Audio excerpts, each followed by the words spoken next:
fucking advertise this shit.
How the fuck are each and every one of you mother Canuckers doing tonight? How's everybody doing? Fandom Empire Live, episode 105.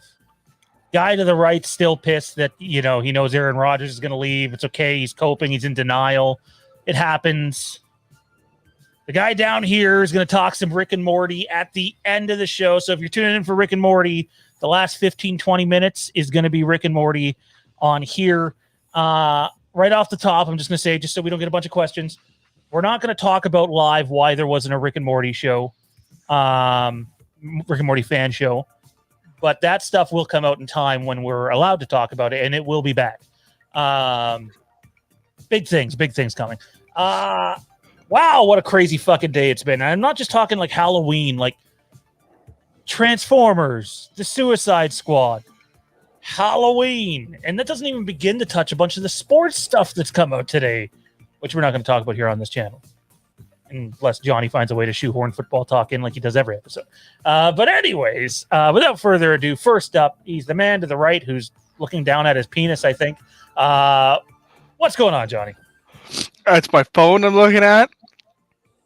I'm Are trying you to find. allergic to your penis because like your eyes are going blurry and like we're losing you a bit here, man? No, this is called my. I feel like I have to sneeze, but I can't actually sneeze face. It's like just stuck in the back of my sinuses. Like I can feel the pressure building. Do you And guys it's want just- to make this stream really fucking weird right out of the gate before we've even introduced Kieran? Because I can make this stream really weird, and I think Johnny knows where this is going. And I didn't notice it when Kieran's like, "Hey, nice shirt," but I'm noticing it now. Johnny is in fact wearing my T-shirt. That is correct. I honestly forgot I owned that shirt. It's his now. It's been his since. Jesus, when did you get that? 2017, 2018, something like that. I don't know. Long enough that I forgot where it came from until you said that. So how do you forget where a shirt like I know where everything comes from.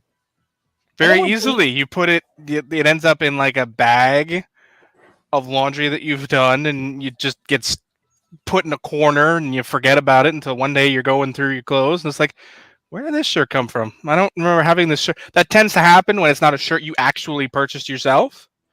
You just wonder where it came from. Oh, I thought we were going to just divulge to everybody that it's true.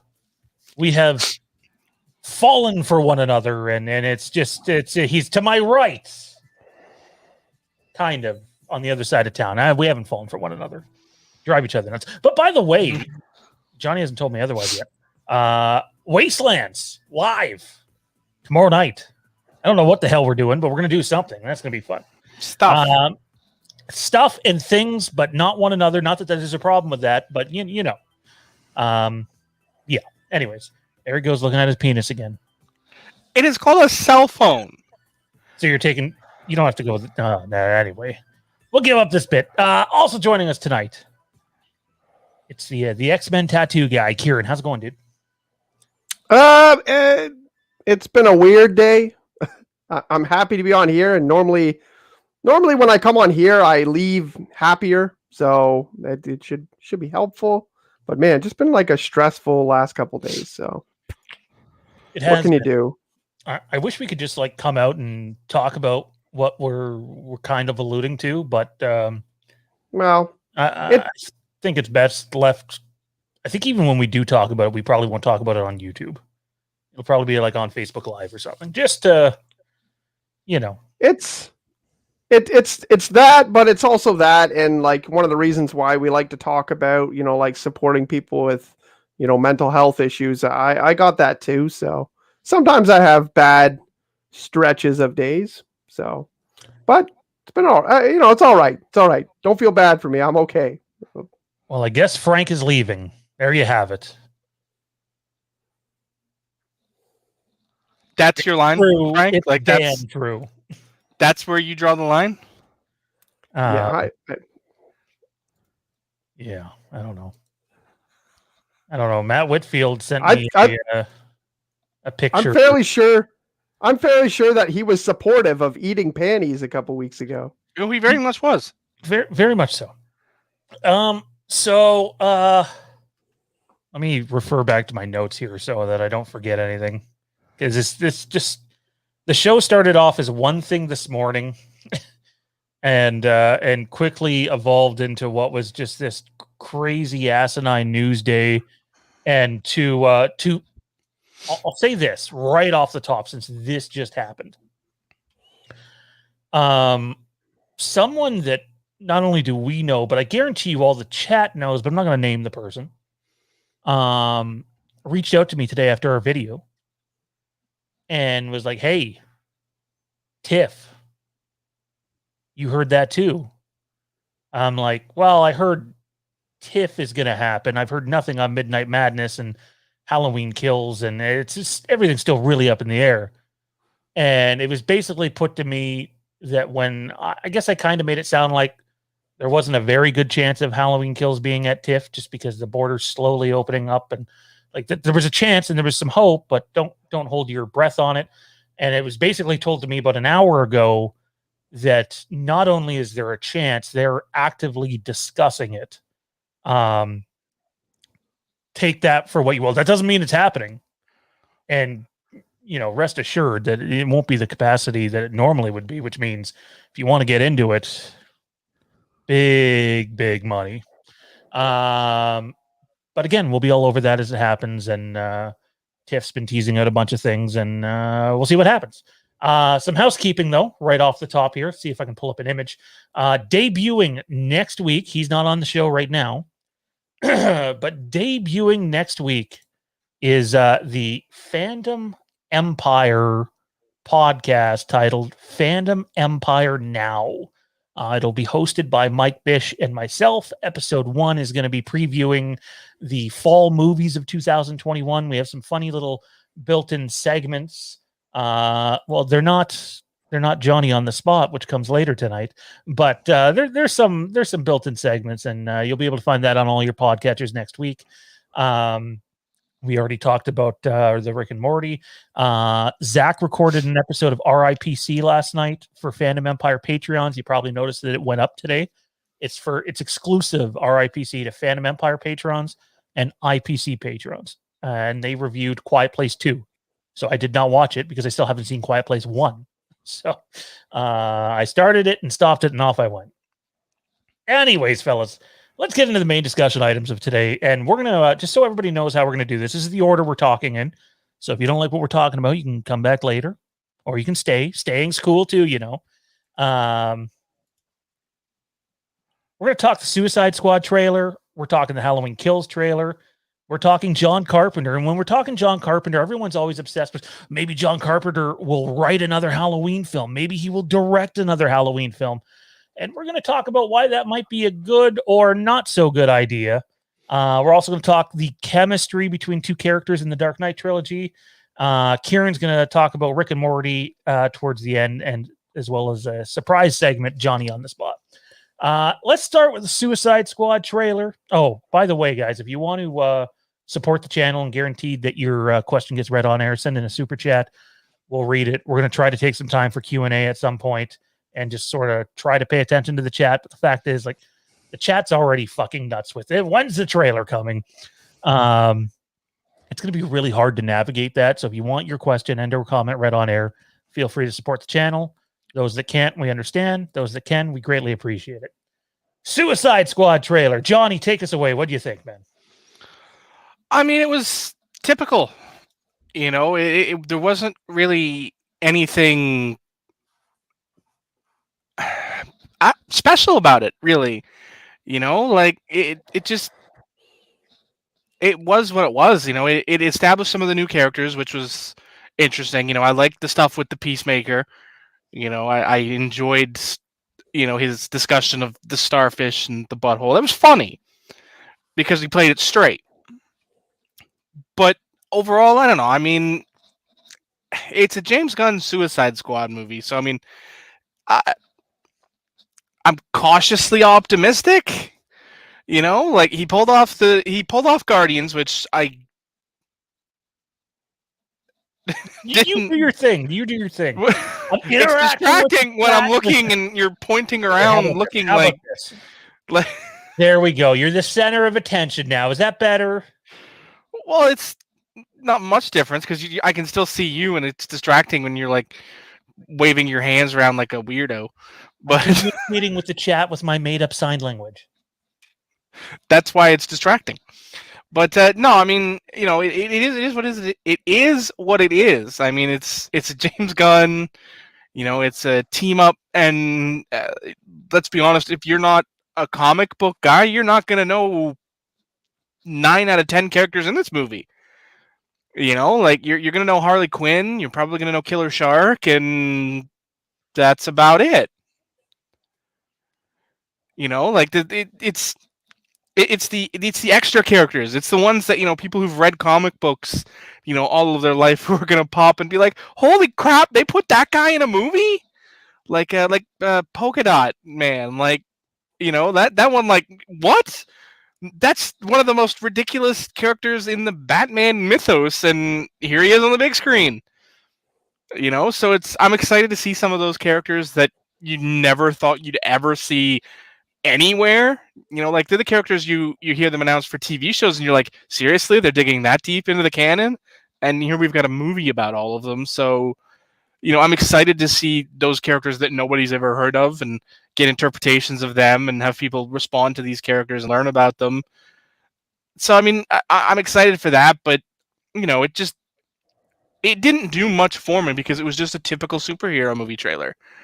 You know, it introduced a few characters, it told a few plot points, and then it was just blow stuff up. You know, like it was full of superhero tropes. You know, and that's something I was hoping it wouldn't have in this trailer. You know, but yeah, I'm circling back around now. I get this. Frank, man, you know, every time we highlight a Frank message, it's like it's distracting. You know. Frank's awesome. I love Frank. I'd like to point out that Frank's going Canadian. You're going Fonzie. What's up with that? Is he going Canadian or is he going A? I mean, I got to assume he's going Canadian with the A. I mean, we all are Canadian on here. That's not always the case. That's why I think he's going for the Canadian A and not the Fonzie. That's why it was confusing. Mike and Tom. Because I always assume the Fonzie A with like AY, not EH. Mike and Tommy have a well-deserved day off. Tommy's on vacation, and I'm pretty sure Mike's still probably beating up some random mailman, just taking out his anger on the Sixers losing. So, cannot confirm or deny that. Yeah, Kieran beating up Karl Malone. What? The mailman.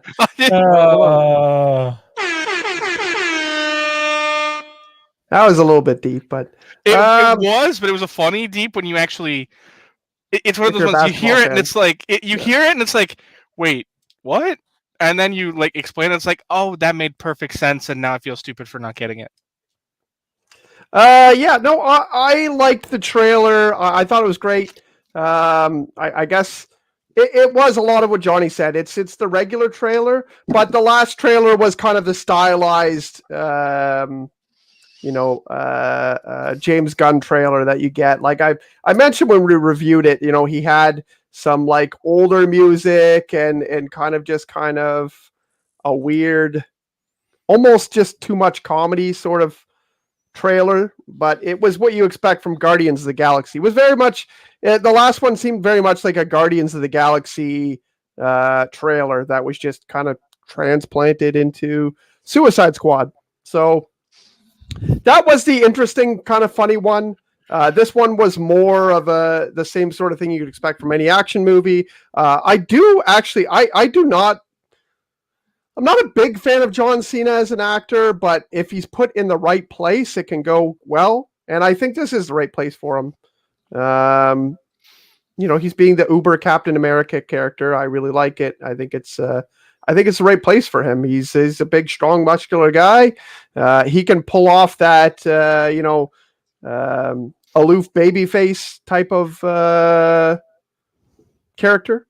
And I'm happy with that. So I mentioned before as well, I'm really excited about all the other actors in it. You got to see a little bit more Pete Davidson in it.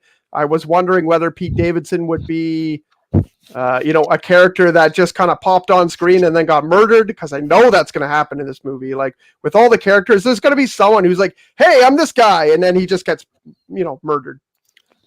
King Shark eats him or something. You never know. There's going to be a Brad Pitt. There's going to be something like that, like Brad Pitt and Deadpool. I don't know what it is, but we saw Pete Davidson a little bit more in it. And it looks like all the characters who are advertised are actually in the team going on the mission. So that's pretty cool. I'm pretty excited about it. They didn't put too much Harley Quinn in this trailer, which is great, because I feel like even though she's fantastic, I think she's oversaturated as a character. Harley Quinn's everywhere. For a while, Harley Quinn was absolutely everywhere. Now she's just kind of everywhere, and I'm happy they didn't throw too much of her in there. I really, really love who's the actress who does Amanda Waller. I'm bad with actress names. Oh, that is Viola Davis. yeah. Is it Viola Davis? Okay. She's so good in that part. So good in that part. Having the knife up to her neck and just not flinching and being like, okay, this is business. Like, this is like, don't worry, guys. Like, she calls off the guards. She, gets back to work and she's like, okay, cool. Let's go meet the team. Like, most of us, we have a knife held up to our neck. We're like, what the fuck? And then even if we were able to deal with that, you probably have to go change your pants after that. Like, she's like, okay, let's get to work. She's just so, business is business. And I love her role in that, even though she's a smaller role in it, I guess. But yeah, I think that this trailer, the big hype piece would be the Starro piece. The fact that we saw more of it and that they called it Project Starfish, which comes up with the funny John Cena joke after that. But I think that that's a very big deal to any comic book fan because Starro is the first bad guy that the Justice League ever faced, I think, in their own Justice League comic. I don't know if that's, in a certain version or not, but it was a big deal. And I like Starro. I used to have a big Hero Click for those people who ever played Hero Clicks, the board game of Starro, and he was awesome. And yeah, I was really excited about this. I think it was a great trailer. Oh boy, here we go. I'm worried about having this reaction in the next 7 to 10 days too. This trailer did absolutely nothing for me. Nothing. I didn't think this was possible, but like, I'm now less interested in the movie. Keeping in mind that I'm well aware that great movies have terrible trailers all the fucking time. So, and it's Taika Waititi. No, sorry, it's not Taika Waititi. It's James Gunn. Taika Waititi is in it, correct? Yeah. Okay. Yeah. See, if it was Taika Waititi's film, I'd probably be even more confident in it. But I do like Guardians, so I don't know. It just wasn't a very well put together trailer, in my opinion, which is unfortunate and did nothing for me. But for the people that are super hyped about this, and I seen it trending today, and I knew we had to talk about it. I'm excited for you. I'm thrilled. I hope that this movie's cut together like a movie and not like a 2-hour-long movie trailer like the first movie. So, but I don't think that'll happen this time around. I don't think James Gunn would put his name to it and allow that to happen. But it is what it is. Let's keep the ball rolling here, guys. So I'm debating, do we get into the Halloween Kills trailer now, or do we start with John Carpenter? What do you guys want to do? I'll let you two decide. That way, when the chat's like, oh, you didn't talk Halloween Kills, I can point the finger at you guys. So, we're going to eventually, so. Very much so. Trailer, sure. Let's go with the trailer first. All right. Well, Johnny doesn't object. Let's do it. Let's talk the Halloween Kills trailer. Holy fuck, what a day it's been. Yeah, just fucking crazy. So we came on air, I think I did the pre-produced video Thursday or Friday last week, and we had proof that the Alberta Film Board had rated the trailer here in Canada. And I'm probably repeating myself to a bunch of you guys that have actually taken the time to watch the pre-produced videos. But in a nutshell, I'm sorry. I seen this comment earlier and I couldn't take it seriously, and I can't take it seriously now. But I do like Mike Warner. Mike has been tuning into the channel here and there. He's a great dude. People are allowed to have different opinions, I guess. Anyways, look, when a trailer gets rated, typically what happens is the trailer is out the following week or the week after. So within 2 weeks. Rarely will it be held a third week or a fourth week. Like, extremely rare. So when that happened, combined with a couple of heads up that we were given the day before, it was like, oh, okay, it's finally fucking coming. Finally. And I know everyone's like, I can't wait for the trailer. But for me, it's almost like, let's just get it out there so it can be done with and we can move on to something else. But God knows everybody's going to dissect every frame of this fucking thing for the next Well, till September when you get another trailer. So, or October 1st, whenever it is. And then, I still believed, and Johnny, I think you're on this line too. I still think it's more likely we get the trailer next week. I just thought that next week made more sense, specifically because it's a Blumhouse movie that's debuting. They're both Universal movies, Fast 9 and whatever the new Purge movie's called. But it made more sense. Hey, I know some people will be like, well, we want more eyeballs on Halloween Kills, so let's connect it with Fast 9. But that's usually not the way Universal works. They'll attach a trailer like this to usually another Blumhouse movie. In fact, Halloween Kills, I believe Halloween 2018 second trailer, I can't remember if it was the second trailer or the first trailer, was attached to the Purge movie that came out then. And actually in that Purge movie, they found a way to have the Halloween 2018 poster in it, like in the actual movie. It's like, okay, well, there's crossover marketing if I've ever seen it. And so, like, to me, I still think next week, like if I had to place a bet,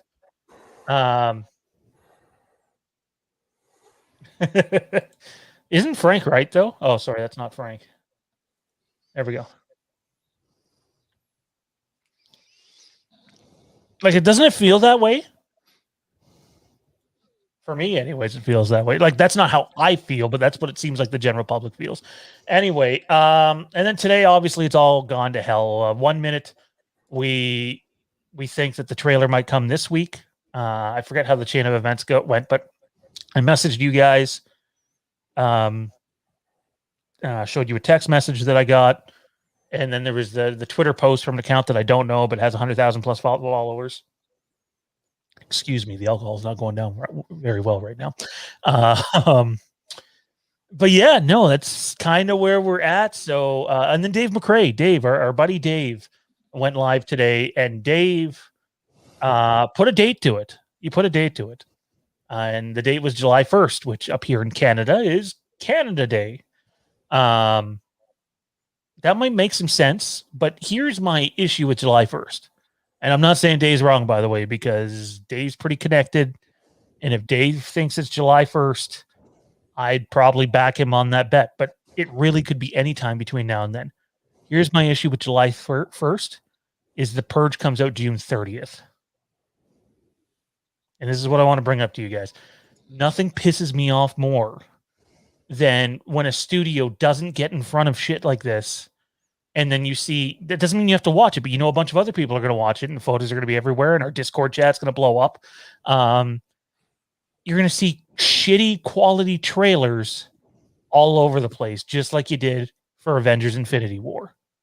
And it's like, you just can't do the whole, we're going to show a trailer now before a movie and that's how it'll debut.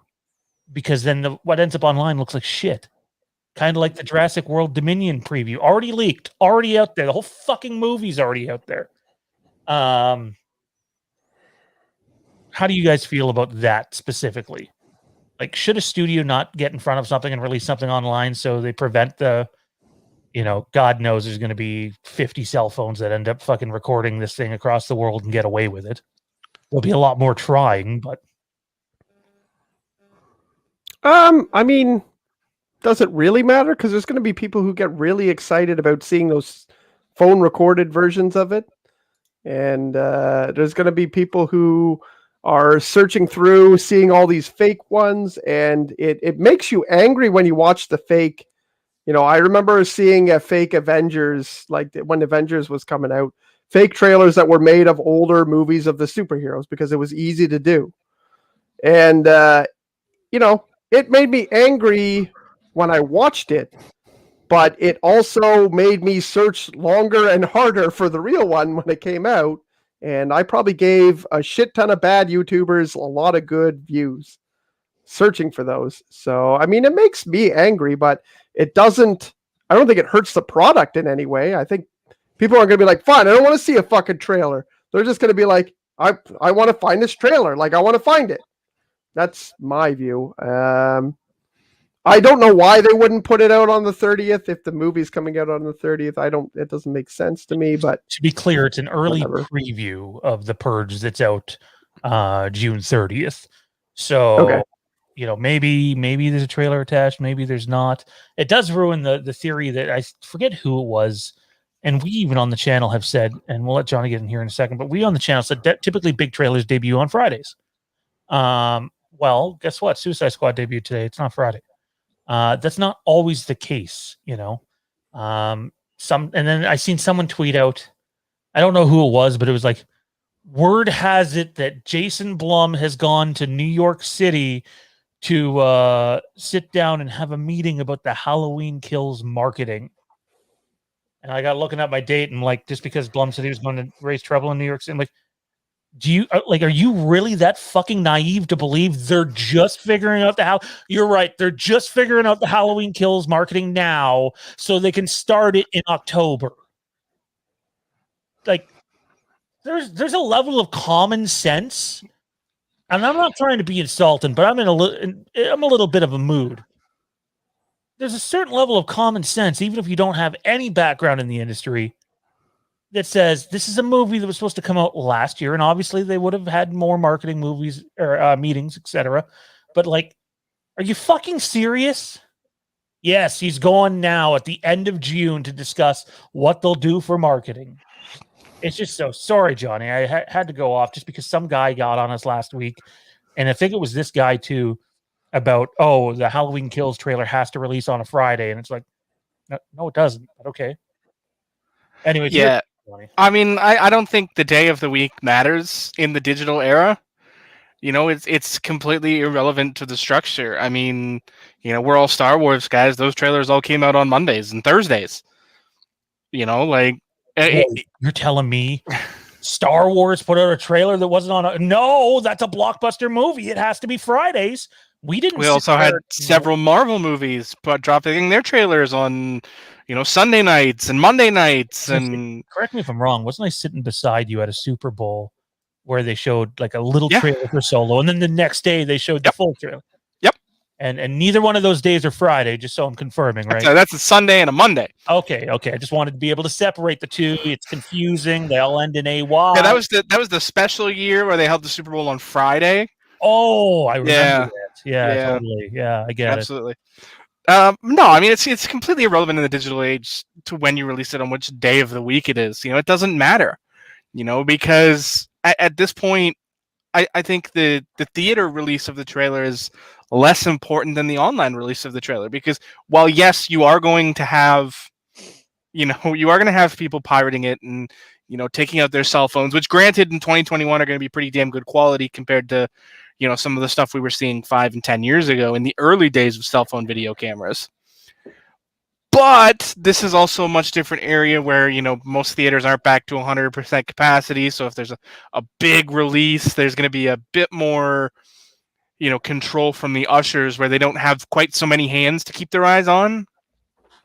So, I think you're obviously still going to get them coming out, but, yes, there's going to be lots of them. There's going to be hundreds of different versions of, cell phone quality versions of the trailers. And yes, they're probably going to pull in individually thousands of views each. But the big version, that's actually put out by Blumhouse or Universal or whichever official, channel they choose to use on YouTube. I actually don't know the corporate structure for which channel they use. But whichever corporate channel they'll use will have hundreds of thousands of views, millions of views. They don't give a crap at this point, really. Like it's going to get out there, but at the end of the day, it's their version that's going to get the most views because their version is going to be the high quality. And it's still at the end of the day quality over quantity, and I think this will bear true on that. And I don't know. I mean, there's so much going on that's like it could be this, it could be that, it could be this, it could be that. I mean, might they post it on Wednesday? Sure, but I don't know. I think Thursday. That's the official release date of the movie. That's when it goes wide. Yes, you've got your preview screenings the night before, but, I mean, they're still going to watch The Purge. People still pay for this crap. That's the subtitle of the film in my mind because they're garbage. I've never been into the Purge series. It overplayed its hand after like the second or third one, and then they did 2 TV shows. Like just it's ridiculous. The first one where they actually went and showed the Purge happening in the city, which they didn't do in the first one, but the first movie that did that I thought was really good. But I mean, you know, like if that's their venue, then it will be out officially at that point. You know, whether they put it online the day before on the 30th or hold it over until the first, who knows? Quite frankly, who cares? You know, because in 2021, where, you know, let's be honest, Blumhouse has a reputation for giving us the money shot in the trailer. I don't even think I'm gonna watch the trailer because I don't want the money shot now. You know, like I mean, I get that, but I'm pretty positive there's no way you're staying spoiler free from that trailer between our shows on here in Discord. I mean, that's not difficult. You know, I'll just, you know, be a bit more in the, you know, stick in the correct channel for spoilers, people. You know, we have a spoiler channel for a reason. You know, so it'll be like once it hits there, you know, I'll post out the keep the content in the spoiler chat. This is general, you know, to the Purge hater, Johnny. Yeah, I don't know where I was going with that. It's gone. I have no idea where you're going with that either. You know what'd be funny though is I'm gonna boost Kieran up here for a second. You know what'd be funny is think about it, Kieran. You've read the script. Think about everything that happens in this movie. There's a lot.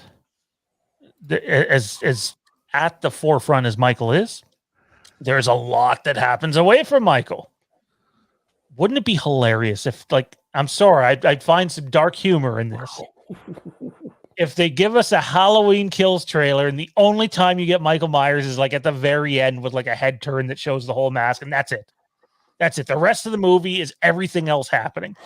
I think they could put together a good trailer like that. But I know the fan base would be just fucking, you know, we've waited over a year just to see this fucking trailer and you do that to us.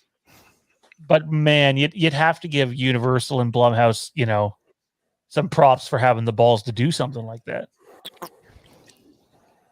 I think it could work if they did that. I think it could work as a really good trailer, but you're right. It would probably incense the fans, and I don't know if that's what they need right now. I think they want people to be excited and not pissed off.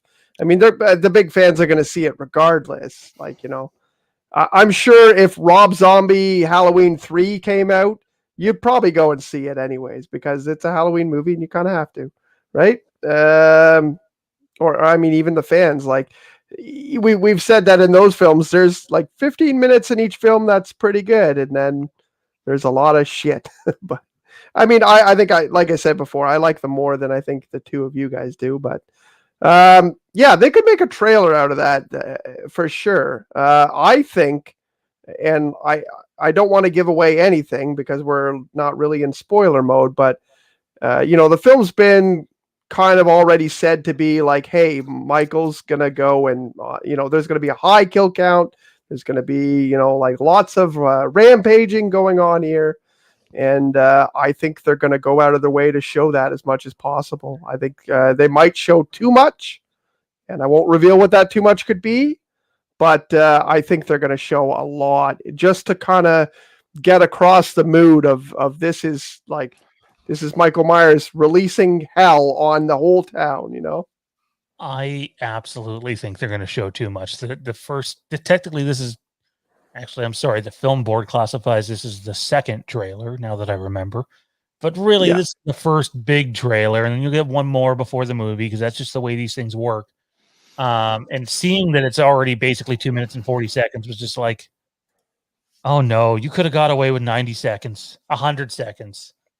But no, you got to give us almost 3 fucking minutes. Too much. They're going to Blumhouse Universal it again. You watch. Everyone's going to be like, oh my God, Jamie Lloyd's alive and in the movie, and they showed her in the trailer, and then they showed her death in the trailer too. What are they doing? No, that doesn't happen. That or we definitely read the wrong script. Or does it? Dun dun dun dun. Don't ruin the possibilities. No.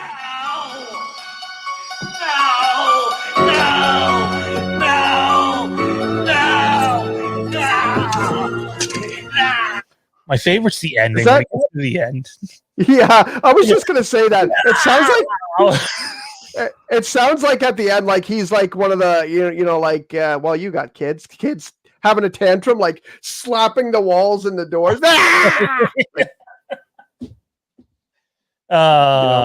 Blake Hamilton says it drops July 1st. We will see. I'm betting that's likely. Now let's get back to our super chat here. It's from Mr. Frank Riker, chat mod at this channel, all around good dude and scream lover. All right. Frank says, Blum told me that in order to see the Kills trailer, you will get a special code to enter, but you have to buy the 4K edition of 2019's Black Christmas. Was that a Black Christmas film? I have a hard time saying that. It was something. I'm not sure it was Black Christmas, but yeah, that'd be hilarious. That'd be funny. And you won't be able to see the trailer till the movie's out either. So I have zero want to see the other two Black Christmas films. I love the original. Hate the 2019 one. Like, hate it. Yeah. I've heard so much about it. I've heard Dave talk about it. I've heard I forget what one of the other guys that we had when we had Dave on. Jimmy? I had Jimmy talk about it. And like, I just have no want to see it at all because I also love the original so much. Like I was so surprised at how much I love that movie. And I don't want to wreck it. Like, I feel like that's a good way to wreck it. That's good shit. So guys, I'm going to do the inevitable here. We have a bunch of different dates. Some people really think it could be this Thursday or Friday. A lot of people pointing towards July 1st. Part of me wonders if July 1st is a good idea also because that's going into Labor Day not Labor Day, Independence Day, a long weekend down in the States. And it's like a lot of people go away. I mean, I get it. Everybody has a cell phone on them now, but you'd figured there's a reason why trailers don't drop at 5 or 6 o'clock at night. Excuse me. They drop in the early afternoon or late morning because they know you're sitting at a desk at work, usually able to view these things. Tell me the last trailer that dropped at nighttime that's not part of a football special. I have no idea. None. Can't name any. But when do you guys think, if you had a chance to win $1 million, I'll put it this way. That way we don't get any I don't care answers. If you could legitimately win $1 million tax-free, don't want to make it 1 billion because that's not realistic. Not that 1 million is. When's the date? When's it dropping? Johnny? I'm going to take July 1st. Kieran? When did Dave say again? There's no phone a friend. Yeah, I'll take multiple choice, please. Yeah, you go with the source. Can I ask the audience? Ask the audience, yeah. I'm gonna go with Halloween Day. No, just like we said. Whoever said that in the chat, that was great. I think it was Freddie, wasn't it? It was someone. It was someone. Oh man. I don't know. I guess I will go with June 30th. That seems to make sense. You're going with June 30th already. Yeah. I am gonna go with June 23rd.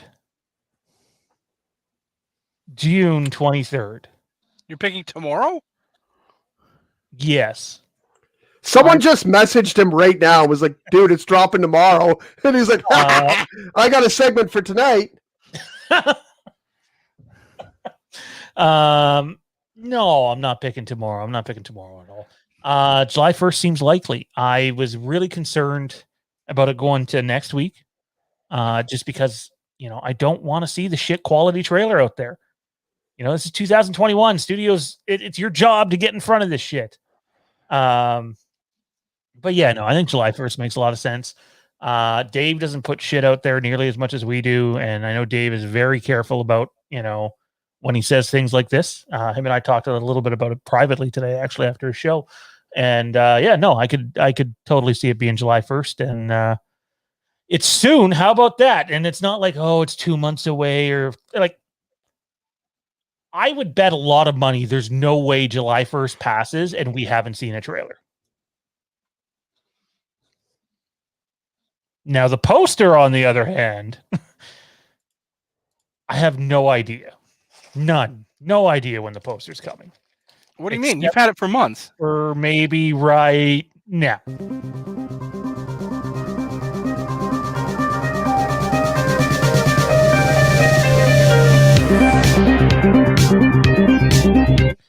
Yeah, I'm still a kid. Fuck off. Leave me alone. Anyway, and Kieran's digging it. Love that music. Who doesn't love that music? You can hear it tomorrow night on Wastelands. Wait, are you saying you don't like the music? Is that what you were just saying? No, I'm saying I like it better on Wastelands. What do you mean? I'm saying I like it better when it's on the show it comes from. Oh, gotcha. Sorry. No, I just got Wastelands and Empire confused. Wow. Johnny doesn't like things out of order. Johnny's got to have it his way, and we won't get into how that is, but it's been mentioned on previous streams. Oh, God, no. Let's take this question, but do you think Michael considers Dr. Loomis a father? No. I think Michael considers Dr. Loomis a giant pain in the ass. Guys? No. I mean, what? That's such a strange question to me. Like, I mean, yes, he spent a lot of years with Michael, but I mean, how old was he when they... What? July 1st. Sorry. How can you not put this up on the screen? This guy goes all the way to the time. At 6:35 a.m. Central. I believe that's 7:35 a.m. If he's not right on the dot, ban that motherfucker. No, if he is right on the dot, buy a lottery ticket. If you're right on the dot, you're on the show next week. Yeah. Yeah, we could do that. We're gonna need to the second for that, though. Oh man, let me ask the audience here for a second, because we haven't asked the audience this question, and most people say they don't want to see too much in a trailer. So let me ask you guys this: if there's one thing, without spoiling anything that happens in the movie or the comments getting removed and you're getting booted, what is one thing that you really want to see in the trailer? One thing. For me, without spoiling anything, I just want to see some Tommy Doyle in the trailer. You know, I really love his part in this movie from what I've read. Give me some Tommy Doyle in the trailer. That's what I want. Kieran? Audience, you answer too, and we'll read it on the show. You know, when you said earlier, like a minimal Michael trailer, I actually kind of thought that might be a good idea. I'm the kind of person who would like that. I don't want to see I don't at all want to see what I predicted, which is, you know, a whole bunch of carnage and probably some of the great stuff that's going to be in the movie. I don't want to see that, but I'll see it anyways.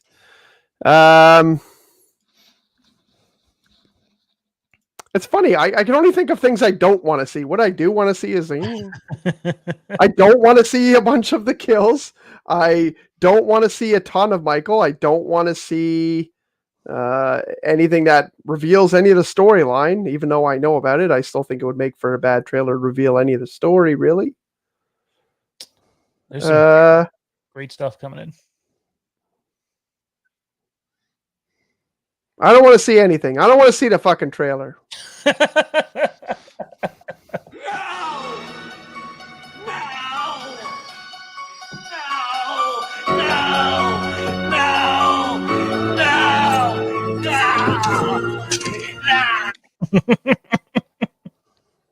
Oh, I love the end part.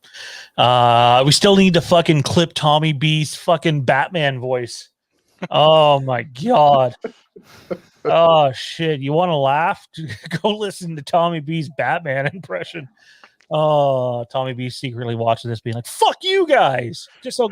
Oh man, No, He you know probably is. he's watching this and he hears us say that and he just throws another. Well, I guess I'll just go fuck myself. You know that's I what feel really like happened. I feel like he's not watching at all, but he got like a sense. He got like a spider sense about it. He's like, they're fucking making fun of me. Oh wow, Johnny, what's one thing you want to see in the trailer if you were to watch the trailer? Okay, I False. want to see the font of the title. That's what I want to see. No, that's a great one. I know most people are like, "Oh, he's joking," but think about it. We have seen 2 official title fonts. Let's see if I can pull it up here. You have seen The one over your head. what? You have a Halloween poster directly behind you. No, that's not one of them.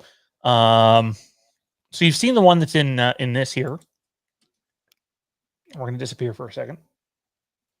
So there's that one in the bottom left-hand corner, the Halloween Kills in Blood. Crew were literally wearing hoodies of it while filming. I hope some of those go for sale. I'd definitely buy some. And then you also have the one, excuse me, that's in this one right here. What font are we getting? I feel like most people want this one just because it looks a little more professional. I actually want this one. I agree. I like that. I like this one. John? I hate that image though. I know that's not an official image, right? But I hate that image. Wolfman got nerd did it and left a comment at the. By the way, I respect everything that Wolfman does. He has a really good channel, but left a comment being like, "Hey, nice thumbnail." And I don't know if it was like tongue in cheek, like, "Hey, fuck you, you're using my artwork," sort of thing. Even though there's 300 other people that have done it online. Yeah, that's how people piece together thumbnails. People they usually take from somewhere else. Yeah. It's again, he might not have meant anything by it. I don't know. But what font do you want, Johnny? You said it, so what one do you want? I mean, the one in the blood, it reminds me of something else, but I cannot think of what it is. Like it's not a Halloween movie, and it's taking my mind away because I can't think of what it. Isn't the logo for the Warriors that movie like kind of? I was gonna say I like think that? it's similar to that one or something like that one. Yeah, like I mean, and even like the slant of it kind of reminds me of like Beverly Hills Cop. Like, it looks weird. Like, yes, I can stylistically see why it's nice, but it doesn't do it for me. So I mean, of the two, I'd rather the burning letters of the other one, because it's just it is cleaner. It's more, I don't even want to say professional, because the other one is clearly professionally done as well, but it's cleaner. It's more, it evokes the old school. I mean, you've got the original Halloween poster over your head. It evokes that more than the other one does, which is just it doesn't feel like Halloween, I guess. Like, is what I get. Ryan says red letters remind me of Friday the 13th. I kind of agree. But yeah. I'll also say this, in this movie, I mean, it's titled Halloween Kills. This is not a spoiler. Michael Myers is far more like Jason Voorhees than he has been in any other movie, period. So maybe it's a nod. I don't know, but there's a bunch of crew going around with these hoodies on set, and they had them on. Maybe they just got them made for shits and giggles. Nobody's ever really addressed that, but there's something about the blood that I like. You're right that it's not Halloween. Doesn't really feel like Halloween. But other than a certain flashback, I'm not sure the rest of this movie is going to feel like typical Halloween movies. Oh, you know what the blood letters remind me of? The New World Order, Outsiders. Actually, now that old Foley there in the chat points it out, and I quickly Googled it, it does remind me of the Jason Lives poster. Now that I'm actually looking at it, yeah, it does look a lot like that. I see. Actually, I think it's the cover of the novelization. It might also be a poster, but this is the novelization cover. Let's go back and see what the chat said for what they want to see in the trailer. Yeah, that was actually a question. We went on a little bit of a tangent there. Fat Pat says the Myers house. Yeah, I'd be cool with that. We all already know that it's in it, not just because you read a script or whatever. Blum himself, sorry, not Blum, David Gordon Green himself came out and confirmed this. So why not show the Myers house? You've already confirmed it's in there. Cheap pop, do it. A clear look at the burns.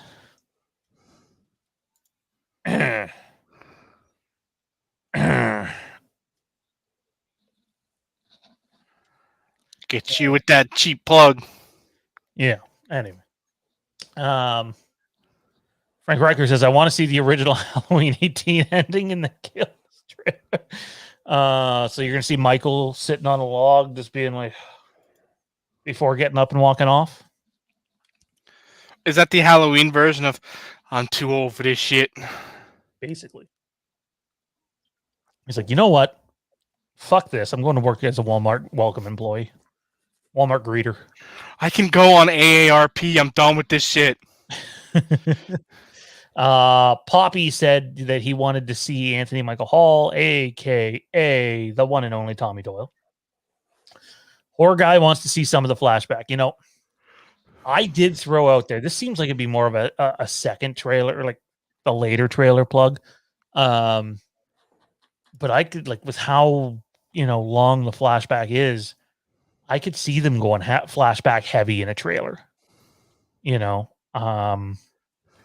People are expecting to see a bunch of a bunch of the new stuff, but why not go flashback heavy? It's already out there. Public picture. There's public recording. Technically, there's already film that exists online of the flashback being filmed. So it's like it's already out there. Why not?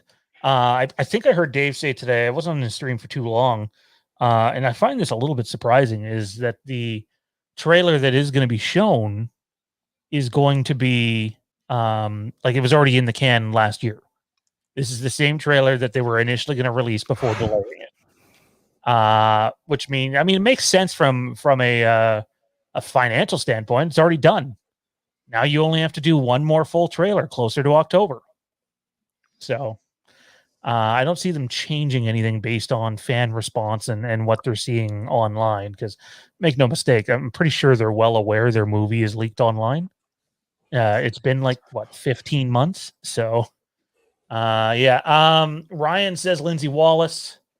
Dylan wants to see Tommy. Dave says, I would like to see Michael Myers dancing naked while tap dancing his way through a hallway of dead bodies. I could dig that. Can we put that in our movie? Can you dig that's that? The Haddonfield stripper? I'd like to point out that I'd like to remind you that you'd be the guy wearing the mask. Just, putting that out there. I knew that when I made the comment. Oh, okay. You'd watch it. I know you'd watch it. No. I'd do the Red Dragon thing and fucking make you watch it. Be like, no. This is me dancing in a mask. Do you see? You're like, no. We've released the Haddonfield the Vanished special edition cut on OnlyFans. Includes Kieran performing that scene. I could do it. I'd do it. Why not? Although I think I read an article today that website's steering away from that stuff. So there goes all your money, OnlyFans. I saw an ad on Instagram or something. I can't remember if it was Instagram or Twitter or Facebook. It was one of the socials that was selling OnlyFans as a platform for doing cooking videos. What? Huh? It's Tumblr now. It's going Tumblr.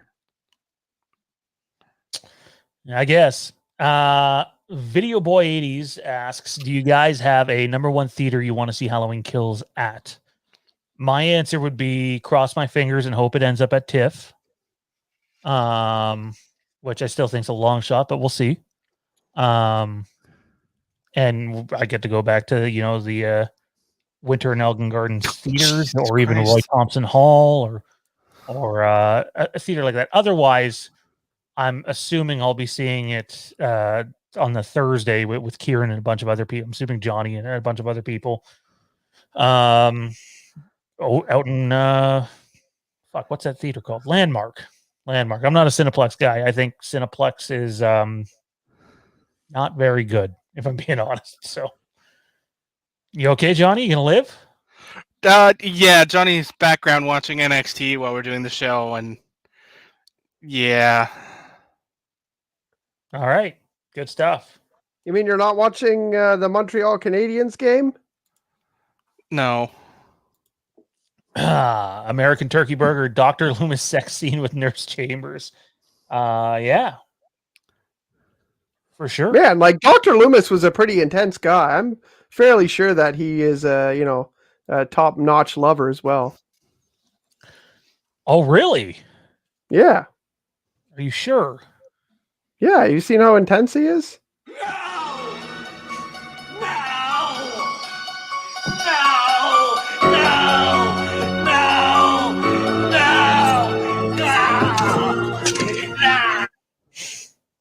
You need to just cut out like the last 3 times he says it and use it. Frank, how is that a good note? In what world is that a good note? Well, who are they playing tonight? Aren't they playing Boston? Yeah, Or is that later this I'd week? rather Boston win. No, Boston needs to get some L's. Well, until the Jays get pitching, none of it matters. So, What's that? all right. Well, we have pitching. It's just, we need a bullpen. I want to see a car with a trailer hitched to the back of it driving by with the title Halloween Kills across it. Wouldn't that be hilarious? And then they're just like, trailer next week. That'd be a fun one. I'd be worried about pissing off the fan base, but yeah. Ryan says score. I could be wrong, but I don't think the 2018 trailers had any of the score in it. I believe they used other music for it. I could be wrong on that, though. But yeah, no. That's kind of where I'm at with that. We need to keep the ball rolling here, which means it's John Carpenter time, guys. John Carpenter time. So again, this is something we were going to do as a pre-produced video, and instead we're just going to use it as a little bit of a discussion on here. Now, I know you guys aren't into Halloween as much as I am, but I seen someone posted on Dave's show today. They're like, Sean from Fandom Empire knows everything about Halloween, and it's just like, no, no, I don't. I in fact know a lot more about like Star Wars and stuff like that than Halloween, but I do love Halloween. But I've never claimed to know everything, and I wouldn't want to know everything. Anyhow, gents, how many times have you guys heard, oh, well, if John Carpenter came back, and I don't mean as, an honorary executive producer's credit or doing the score. I mean back as a writer or director or both. People have like longed for that for many of decades. Here's my problem with it. And then I'll let you guys go. John Carpenter almost returned on technically 3 separate occasions. One was for H2O, and he eventually backed out. The other one is when they were, before they made Halloween 6, they were battling for the rights, and he had New Line Cinema behind him. And he wanted, actually, I think it might have been American Turkey Burger that said that in that chat too. Alrighty. Yeah, no, definitely don't, dude. Anyways, his pitch was basically Jason X before Jason X, but with Michael Myers. Let's send Michael Myers up into space. So we have Halloween H2O and Michael Myers up into space. That's not a very good start. And the other one he was going to come back for, we talked about last week or the week before, was one of the Halloween pitches. I think he was going to come back for was Michael Myers versus Pinhead 2002. And that didn't end up happening because the studio axed it. Yeah, But it was that. It was that one because they were both going to come back. yeah, both the original creators. I don't remember who it is for Pinhead. The guy who's known for all the gore. Fuck! I forget the name now too. Anyway, Clive Barker. Clive Barker. It was Clive Barker, I think. So they were both on board for doing it. But think about it: Michael Myers in space, Michael versus Pinhead, Halloween H2O. Anybody really want to see any of them? Like, he probably would have done better on H2O than what they actually put out there. But like, to me, that doesn't scream bring John Carpenter back in that capacity. That to me screams no. Thanks for everything, and then move on. How do you guys feel about that? Would you be okay with bringing Carpenter back, knowing that those are the ones he was going to come back for, and he's rejected a ton of others? Well, I got two things to say, but before that, knowing everything about something does not, make you the ultimate fan or anything like that. I think it's interesting. There are people you meet on message boards and things like that who come on and say, no, this is what happened exactly at this minute, exactly at that second, exactly, and in this way and by this actor. And, some people just got a better memory for that stuff. You're all fans. Like everyone who's in the chat that's a fan, there might be a couple tiers of like, hey, you're a really big fan. Hey, you're a casual fan, but like, there's no ranking system. You guys are all big fans. You should all count yourself as great fans. It really annoys me when people use the term like, "Oh, true fan" or anything like that. It's just like, that causes division. Now I'm like, if you count, like Sean is a bigger fan of Halloween than I am, like for sure. It's easy to say. Sorry, you calling me fat? How dare you? No, I'm kidding. He's a much bigger fan, except where it counts, because then I'm a much bigger fan. I'll use a name that Johnny used to use, Mr. Teeny Weeny. But on the point, I think it's odd how people always want the original person on, no matter how, like, if a movie spawns a trilogy or a series.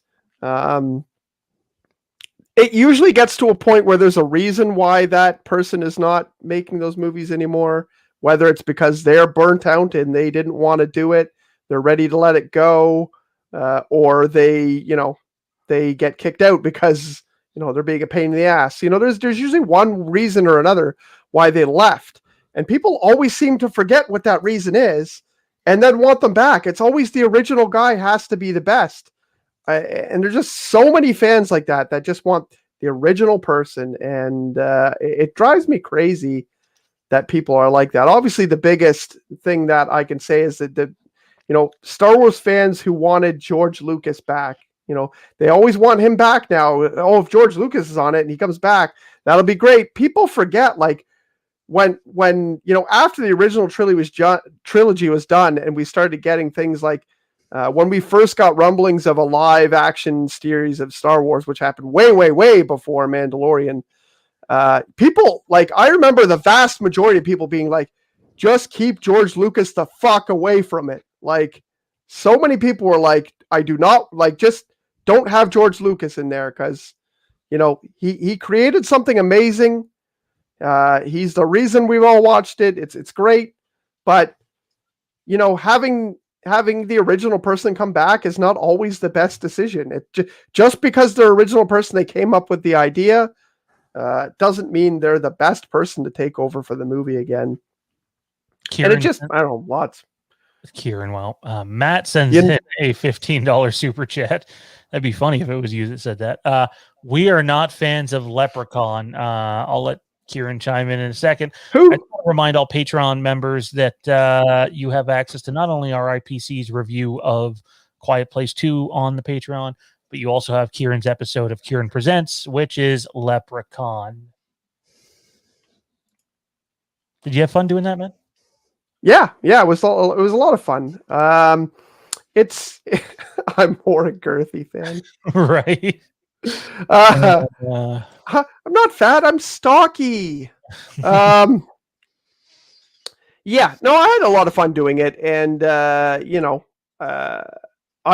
forgot to put up a poll. I was going to do a poll for what the next episode was going to be about.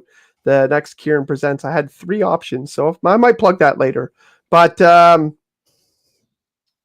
yeah, like it doesn't matter to me what having the OG director. I think they create something great, and it's great to have other people in. Catherine.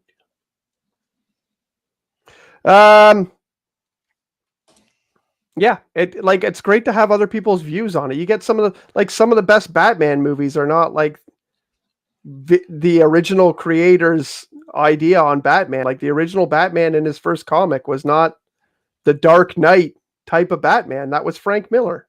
He came up with it way later. And the 89 Batman movie added to the mythos. Certainly there are, Batman, the animated series did a lot for, including creating Harley Quinn. Like, you got to let other people take a hold of it and have ideas. It doesn't always have to be the OG. And that's my point. How fucking awesome is Frank Miller, though? Like, oh my God. Oh, he's so good. Yeah. I have all of the Dark Knight Batman comics. Seems like a good time to transition, guys. Or let Johnny have a. Oh, do you have something to say? If you watch wrestling, so. Well, I do watch wrestling, yes, but that's been over for like 10 minutes now.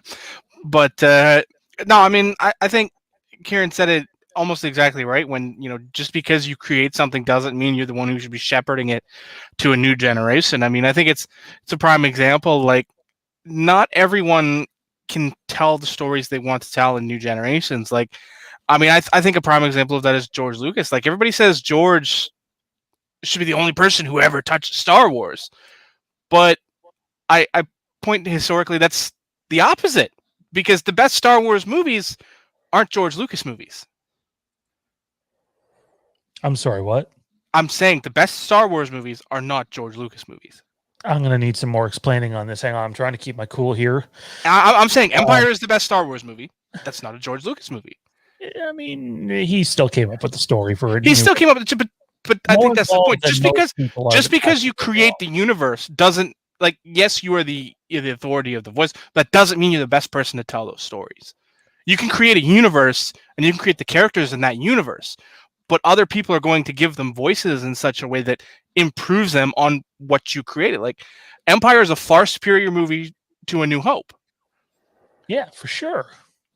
And George had a lot more help with that movie, right? Exactly. No, for sure. Irvin Kershner, remember? I think Kershner. But Irvin Kershner directed that. But Irvin Kershner is also well known for getting like really upset with George Lucas because Lucas would not stay away. But I mean, that's not inherently the public. George goes further with the prequel trilogy.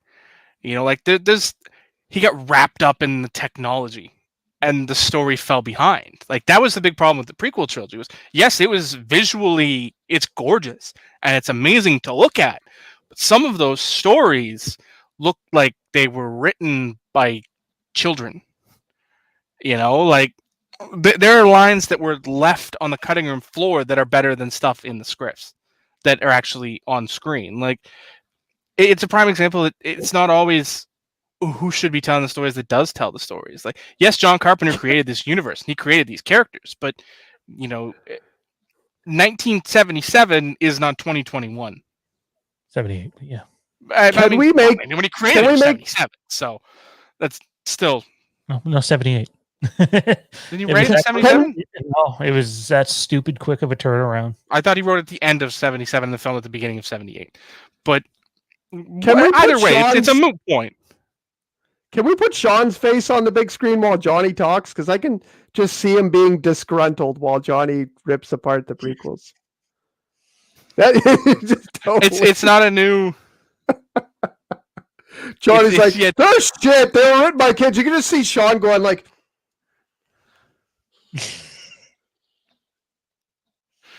I hate the prequels. There's no bones about that. But like, not all original creators are the best ones to tell their stories in universes like this. Like, it's a reality that inevitably somebody's going to tell a story in a different way to the original creation that's better than the original.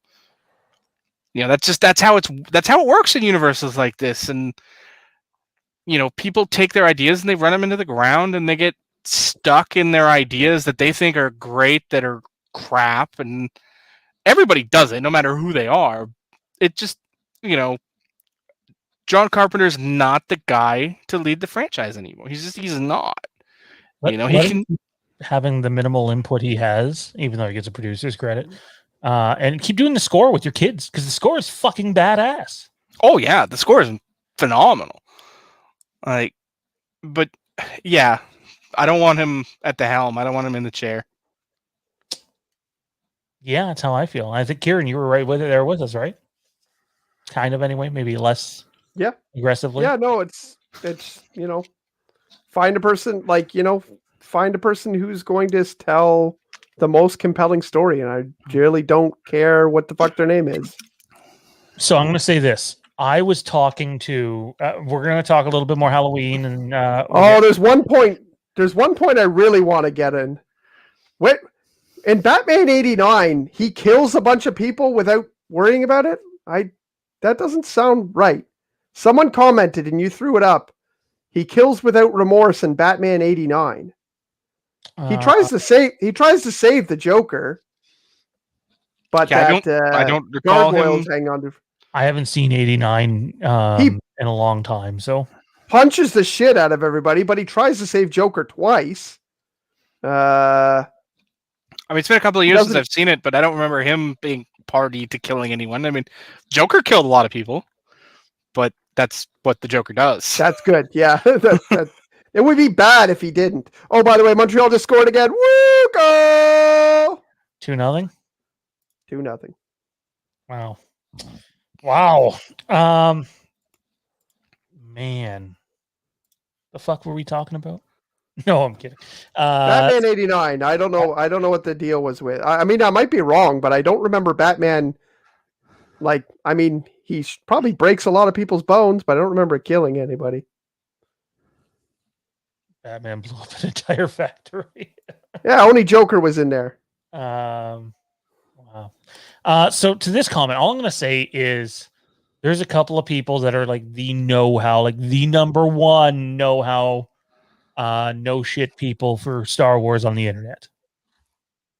If you're looking at every fucking big scoop, it's been one of these 2 or 3 people all the time since The Force Awakens. So I got in a conversation with that person today, and they made this point to me. We're talking about Kenobi, and they're like, well, don't forget that, like, if Kenobi and Vader fight in this show, which they're supposed to, it's to basically fix a massive plot hole that should have been wrapped up in Revenge of the Sith and wasn't. They just didn't. I love Revenge of the Sith, but they didn't. Obi-Wan never once tries to turn Anakin back from the dark side in that movie. Not one time. He already knows he's gone.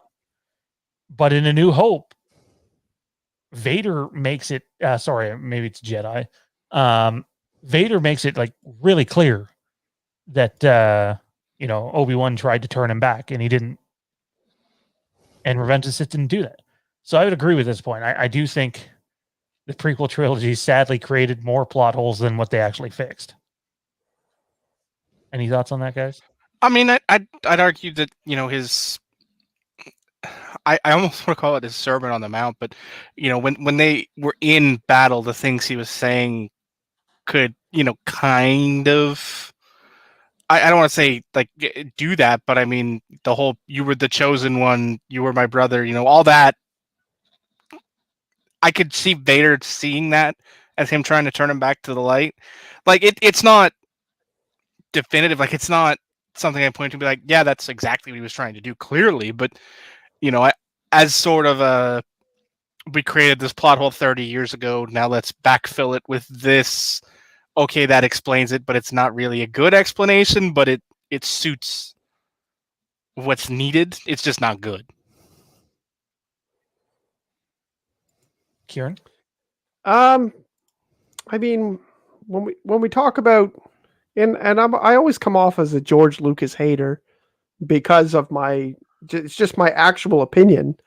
If you follow any of the storyline, or sorry, the timeline of what George Lucas is creating Star Wars and his whole trip through Star Wars, he changes his mind about every 5 minutes on what's going to happen. So there's really no way that he's not going to create plot holes that way. And the reason is because 5 minutes ago, he was thinking, well, when they said this is what they're going to do in the future. This is what we're doing with the next movie. And then when he does the next movie, he's like, it's like he didn't even remember that was supposed to happen, or that he was supposed to fill this part in. He goes back and he says a bunch of things about what happened in the past that contradict each other all the time. So you just know that he kind of, he comes up with things on the spot, and he says, this is going to be a great way to run. And then he wakes up the next day with a new memory and says, what would be fucking awesome? This. And he created an amazing universe, and he had an amazing dream. He's great at a lot of things, but continuity is not his thing. It never has been. He spent too much time trying to explain things that didn't need explanations.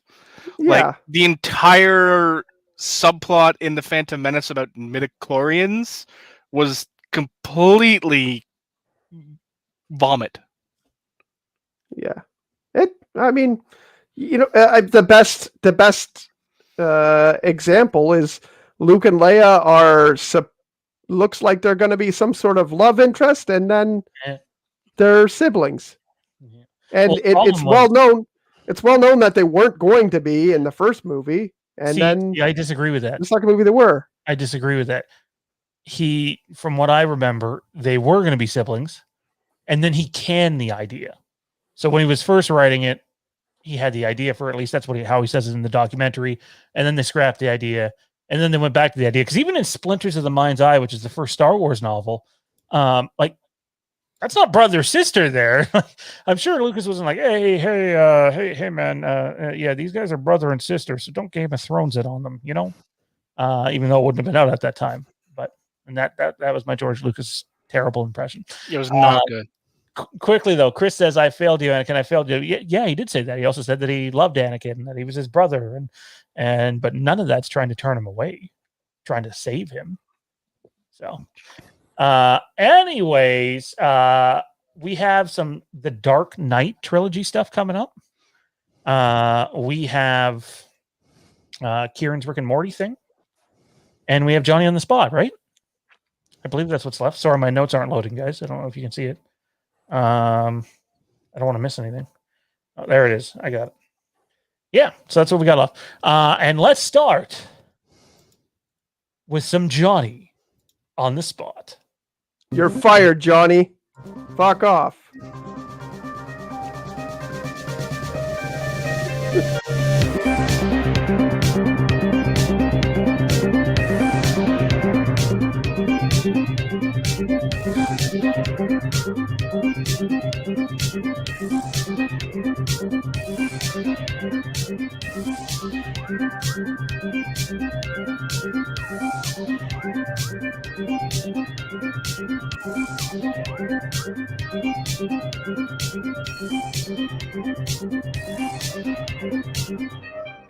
All right. Johnny on the Spot time. Johnny, what we have here is 5 questions where you have to either answer one thing or the other. And the audience, I'd like the audience to play along with this Johnny on the Spot game. Here we go. So what questions I ask him, you can also answer in the chat. I'm going to preface this segment by saying that Johnny has no idea what the hell is going on here. This is true. This is a segment that showed up in the notes that were circulated this morning. And my response was, what the fuck is Johnny on the Spot? And received nothing in reply. So I still have no idea what the hell is going on here. So I'm just I'm prefacing this and saying that this is all Sean's segment. Like, as far as content, I have no idea what the hell is going on. I don't know these questions he's about to ask me. So, all hate mail and concerns should be dedicated directly to the guy pointing the finger at me. All that's true. Most of it, anyway. All right, Johnny, this might be a lot easier than what you think it is. So, are you ready for a game of Johnny on the Spot? Is the audience ready for Johnny on the Spot? Answer along with Johnny, and we'll read some of them on air. Johnny, question number 1 of Johnny on the Spot. Pizza or burgers? Pizza or burgers? What's it going to be? That goes to the audience, too. Pizza or burgers? What are you choosing? The one you don't choose, you cannot eat for the rest of your life. Pizza or burgers?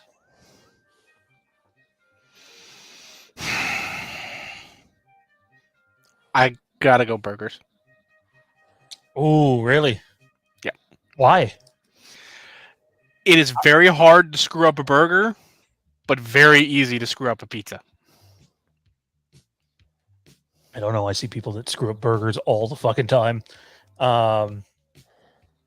Man, I would never want to give up burgers, but if I didn't pick pizza, then I'm pretty sure my 1.5-year-old son would kill me. So, I would. This is for you. So, like, I mean, But I'm with you. That means you can't have the pizza. I would pick burgers. I'm with you on that one. The chat's kind of split. I'm trying to get my lid on. That won't go on. You're high when. How are there more options with pizza that you can do equally as much with a burger as you can with a pizza? Oh my God. By the way, have you ever seen Amy's Bacon Company for the Gordon Ramsay show, Kitchen Nightmares? Probably not. Oh, you need to just YouTube Amy's Bacon Company. It'll show a short video. Oh my God. That fucking woman is batshit crazy. Fat Pat says burgers. Aaron pizza. Troy pizza. Chris burgers. Dean pizza. Horror Guy burgers. Sound Painter Studio pizza. Turkey burger pizza. Turkey burgers picking pizza. That means no more turkey burger for you because we didn't say cheeseburger or hamburger. We said burger. So all burgers are excluded. Chicken burger's gone. Lamb burger gone. Veggie burger gone. All of it. I think pizza went out though. Wow, more people pick pizza than burgers. Intriguing. I'm going to say you guys are nuts. I'm going with Johnny on this one. Kieran, what are you giving up, man?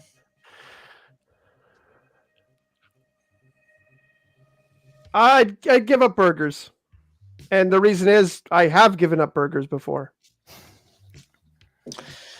Oh, I was a vegan for 5 years, and I could still have a modified pizza, but I mean, even if I was just a vegetarian, which I've also been a vegetarian before, you can eat regular pizza. But having a veggie burger it's okay when you're a vegetarian, but it's not comparable. You can have an actual pizza and be a vegetarian. I got to take Johnny off the spot and put Kieran on the spot for a second. 5 years without a burger. What was it like having your first burger again? Oddly, it was not like that crazy or anything. You think you're going to be overloaded with, joy and stuff like that. Because I mean, I was a vegan for ethical reasons, I guess you would say. Not because I hated meat or anything like that. So, yeah, it's weird. It's weird. It's really weird. So, you crave everything for about 2 weeks.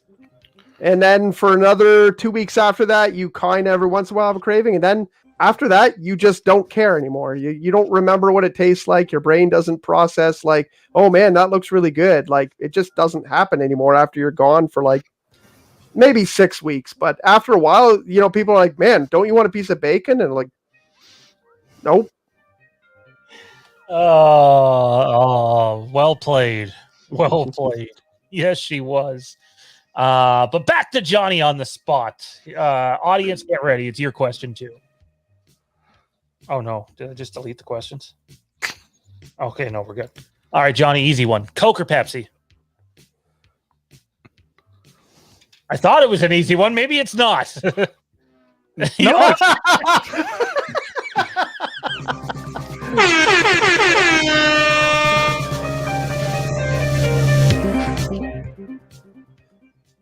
Coke or Pepsi? I can't choose between the You two.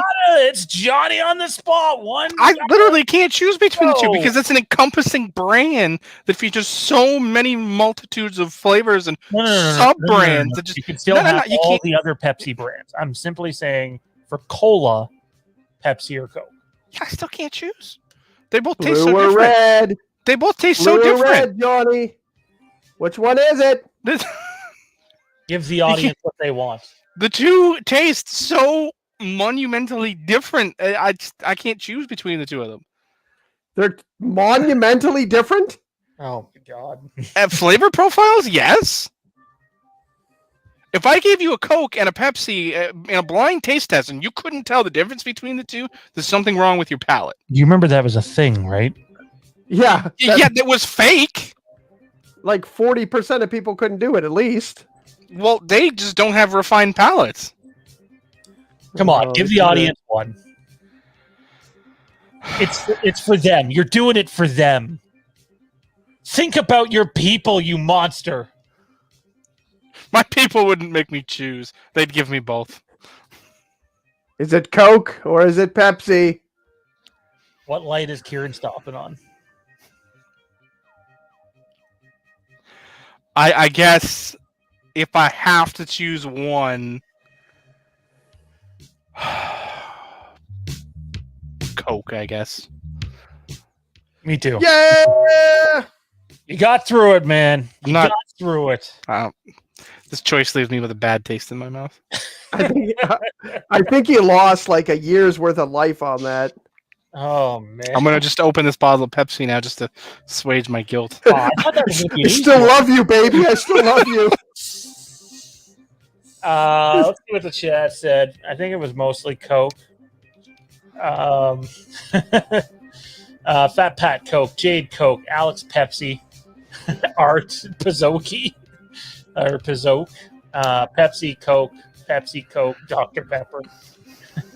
Here's one. Never heard of that brand. Oh man. That's a great brand. Oh my god. I mean, we are kind of having a rave party, so that's the kind of Coke they might We think. gotta they're get through talking Johnny about. on the spot. All right, Coke Johnny. does next have a one. very distinct smell. This one I'm confident will be much easier for you. It better be. Ketchup or mustard? Remember, you can't have the other one for the rest of your life. No! That's literally... What kind of questions? The two are used for completely different purposes. That's life, you know. Is it ketchup or is it mustard? All right, then you know what? I'm going to choose mustard because I can substitute ketchup for a good tomato sauce. It's just as good. That's good thinking. Mustard! I still can't believe you dissed ketchup like that, though, man. I don't know if I can. Yeah. I'd switch to marinara. Like, it's just... Nah, I'm good. If ketchup dropped off the face of the earth, I could substitute other things for it. Mustard, you can't. Because it's literally just like a ground seed. Sprite from McDonald's is goat, apparently. McDonald's fountains do taste better. They just do. Tushy Tickler, I love cocaine. It's Tushy Tickler. All right. I mean, if you say so. I don't see what that has to do with anything. Congratulations. Chris says Whose next question? Whose balls would you rather taste? Oh man. Chris says ketchup. Pat says mustard. Jade says ketchup. Ryan says ketchup. Troy, mustard. Mike, ketchup. Cat, ketchup. Solid, ketchup. I'm a mustard guy. Your mustard, wow. Yeah. Wow. Here we go. Next question. That one apparently wasn't any easier. This one has got to be easier. White milk or chocolate milk?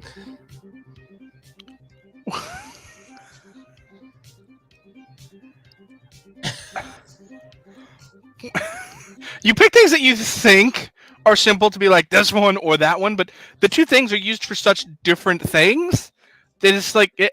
I feel like I mean, could substitute white milk with chocolate milk. Be a little more sweet, but you're gonna make no chocolate milk mashed potatoes, baby. That's just wrong on so Chocolate many milk levels. with your craft dinner. Like, I mean, I love chocolate milk and I enjoy the crap out of it, but white milk, thank you, because you can't bake with chocolate milk. That's a lie. It's not a lie. It's That's a lie. I'm not making bread with chocolate milk. Why not? That sounds like a great idea. That does not sound like a great idea. That sounds like a disgusting idea. That's disgusting.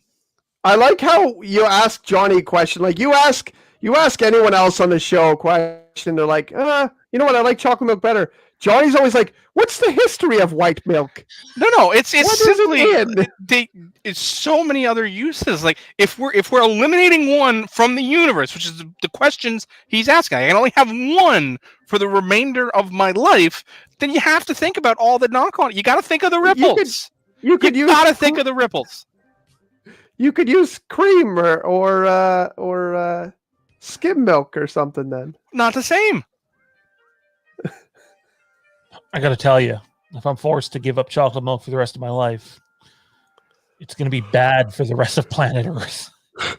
I'll just switch to like caramel milk or strawberry milk and be just as fine. Oh my god. Oh, Frank. What is your problem with chocolate? You don't like chocolate bars. You don't like chocolate bunnies. You don't like chocolate milk. How dare you diss chocolate like that? Factually inaccurate. I love chocolate. Wow. Johnny needs to be put on a damn timer for these answers. He's been on the spot a while. You're Quit right. asking ripple questions then. Fine then. Here we go. Which one do I like better? That's easy to answer. Okay, well, perfect. All right. Perfect. Let's do this. Well, that's not the question that was asked. It was I can only have one. I got to choose one. Yeah, that's for fuck's sakes. Like that. That's what's implied, right? That's not what he implied. He specifically said you could only use one for the rest of time. So you would pick the one you like better, clearly. Well, no, Johnny. You gotta pick one. You got to think of the ripples, man. Look, I like lube most of the time, but today I just stick the whole log up there, man. It's cool. You gotta think. You gotta think of the ripples, bro. All right, let's just get this final one out of the way. Death by car crash or death by falling off of a 52-story building? So, just so the chat knows, not that we're implying anything here, I just want to make sure that we're waived of any liability. Fucking YouTube. So, death by car crash or death by falling off a 52-story building?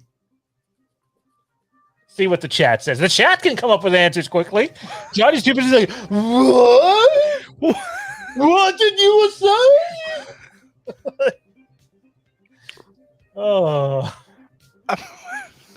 You hate Jar Jar Binks, but you're acting like Jar Jar Binks. These questions are stupid.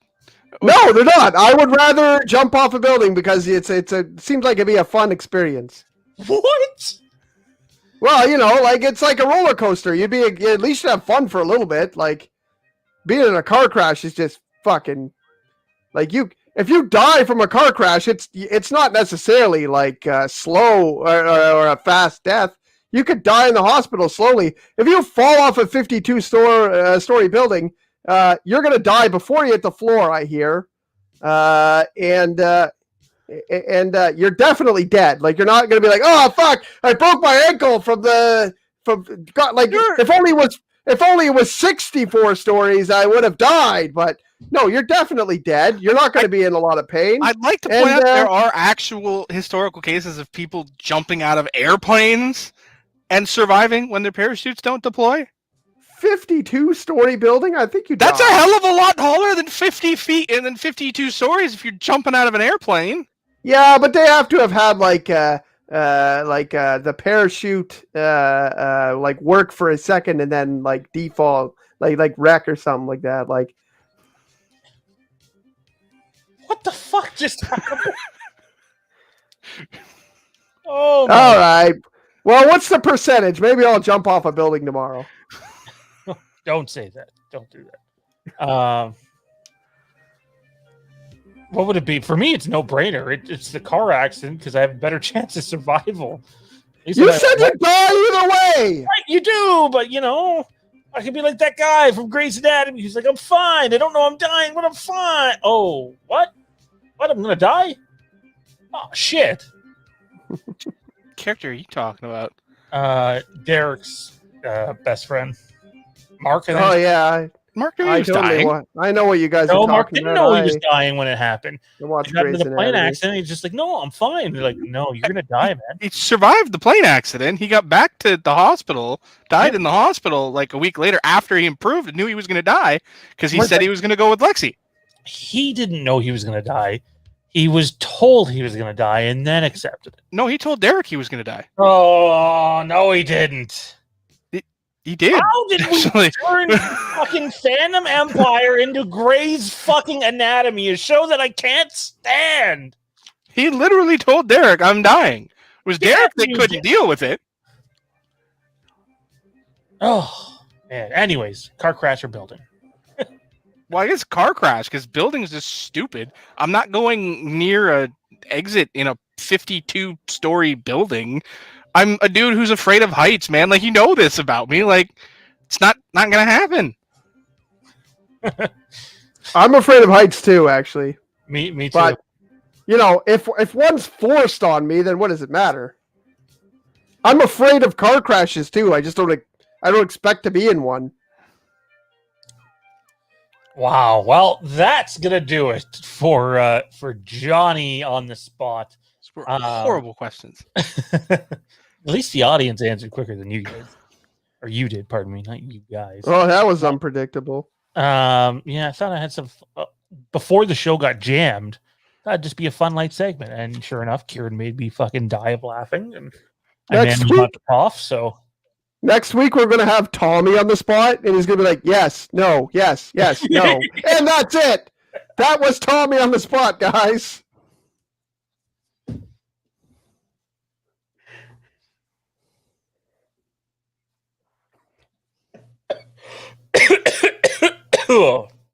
Oh man. Oh fuck. Way to go. Oh, you're an ass. Anyways, we mentioned this last week when we talk the Dark Knight trilogy. And we will do that. I think each episode or each movie probably deserves its own episode of Fandom Empire Live. But for right now, in this second to last segment of the show, keep in mind, Kieran's talking Rick and Morty to close things up. So if you're waiting on the Rick and Morty stuff, it's coming. And I'll try to follow as best as I could. Oh, hang on. Jade said we're missing a cream pie or hair pie.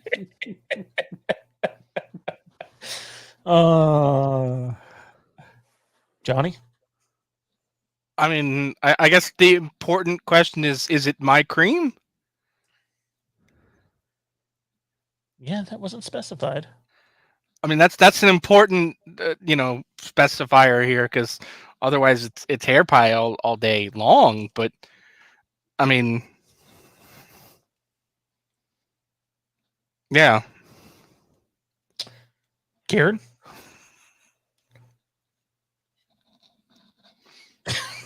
Kieran, you're a goddamn Rick and Morty fan. You can answer this question. No comment. Both? I don't know. Both, neither, all of the Can I above. go now? Toe pie, What? toe pie. What the? What? You know, toe pie. You've never heard of toe pie, really? Come on, chat. Is toe pie not a thing? Nobody's going to back me up. This is going to backfire terribly. I'm just trying to fuck with Tommy, well, Johnny. Anyways, let's talk Dark Knight trilogy. Thanks for throwing us off. That one's Jade's fault. I forgot about Frank's super chat, and she pointed it out. So, anyways, the Dark Knight trilogy. I just finished watching it, and it's just such a fucking incredible watch through every single time you do it. And it's probably been a long time since I watched all three movies. Let me ask you guys this question. Does that trilogy work if, the chemistry between Bruce Wayne / Batman and Gordon isn't there? If there's not, if it's just no chemistry there between those two, does the trilogy still work the same? My opinion is absolutely not, because those two, whenever they're on screen together, are just, incredible. It's they're the heroes of the story. Can you give us maybe a couple examples of things that you really like between them? Every scenes. Every scene they're in, I'm just so into. Even the first scene that we see them in together, when he's a kid, and then we see it again when he holds the stapler to the back of Gordon's head, and he's talking to Gordon on the porch, and Batman Begins, and he's Batman says, some people don't think I'm here to help or whatever, and Gordon's like, I think you're trying to help. And just and then the end scene, which leads to Joker, which leads to the Dark Knight, and even the stuff in Rise is I just think that trilogy would be fundamentally just some way different if someone else is playing Gordon, or if someone else is playing Batman and they don't have the same chemistry. Because to me, those movies are built on that chemistry. More so than any other relationship in those movies. That's rough, because I think that they're both acted really well. They're very believable in their roles. Like I said before about Gary Oldman, he disappears into whatever role he's in, and he is a character. He's never just Gary Oldman. He's always a take on his character. Such a tremendous actor. And Bale, Bale can be a very good actor, a great actor. He can be a great actor, and he can be all right sometimes. In the Terminator movie he was in, that was pretty panned. He just seemed like Christian Bale in that movie, not like just a generic character in that movie, if that's one. I do see them both really great in the movie, but I don't feel a particular chemistry between them like you do. I don't feel like that is the outstanding part of the series or any of the movies. I do think they both do a great job at their roles, but I don't think I'm elevating that part of the movie as much as you are. Yeah, I'm kind of with Kieran on this one. I mean, I think their chemistry is there. It is undeniable, but I don't think it's as important to the overarching trilogy as it is to you. And I mean, that's fine. Everybody likes and dislikes different things about them all, and having that be a thing that stands out to you is perfectly fine, because they do have chemistry. I'm not gonna deny that Oldman and Bale have great chemistry together. But as far as chemistry affecting the series, I think the more important chemistry is probably Bale and Michael Caine. I think the Alfred and Batman chemistry is more important, because it's, Alfred is Bruce's conscience. I think that's a much more important relationship than him and Commissioner Gordon. But I mean, I don't think either of them. If The Dark Knight Rises didn't happen, I would agree with you. But after just finishing that today, well, that movie's trash. It's garbage, and I don't care about it, and it ruins the whole trilogy. But we're not talking about that right now. Oh my god! Like there's very little screen time between Wayne and Alfred. Alfred's basically not in 3/4 of the movie. Maybe that's why that movie sucks. That movie is great. No, Great. No, it's a fantastic movie, but it's all about Bane for me in that one. So Bane is great. I love Bane in that movie. I absolutely love Bane in that movie. Yeah, I love almost all of his lines, man. Like, I love when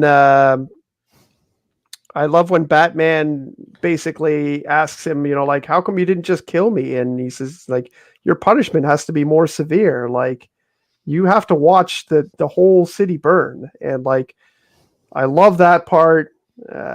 Man, I love almost all of his lines. I know that people, I was definitely thrown off by the Bane voice when I saw it in theater, because it sounds like it sounded like instead of having just a voice come out of the mask, it sounded as if his voice like connects to every speaker in every room that he's in, and just like surround sounds everyone there. Like, you know what I mean? I tried to Bane voice there off. I muted my mic and it wasn't good enough. Not doing it.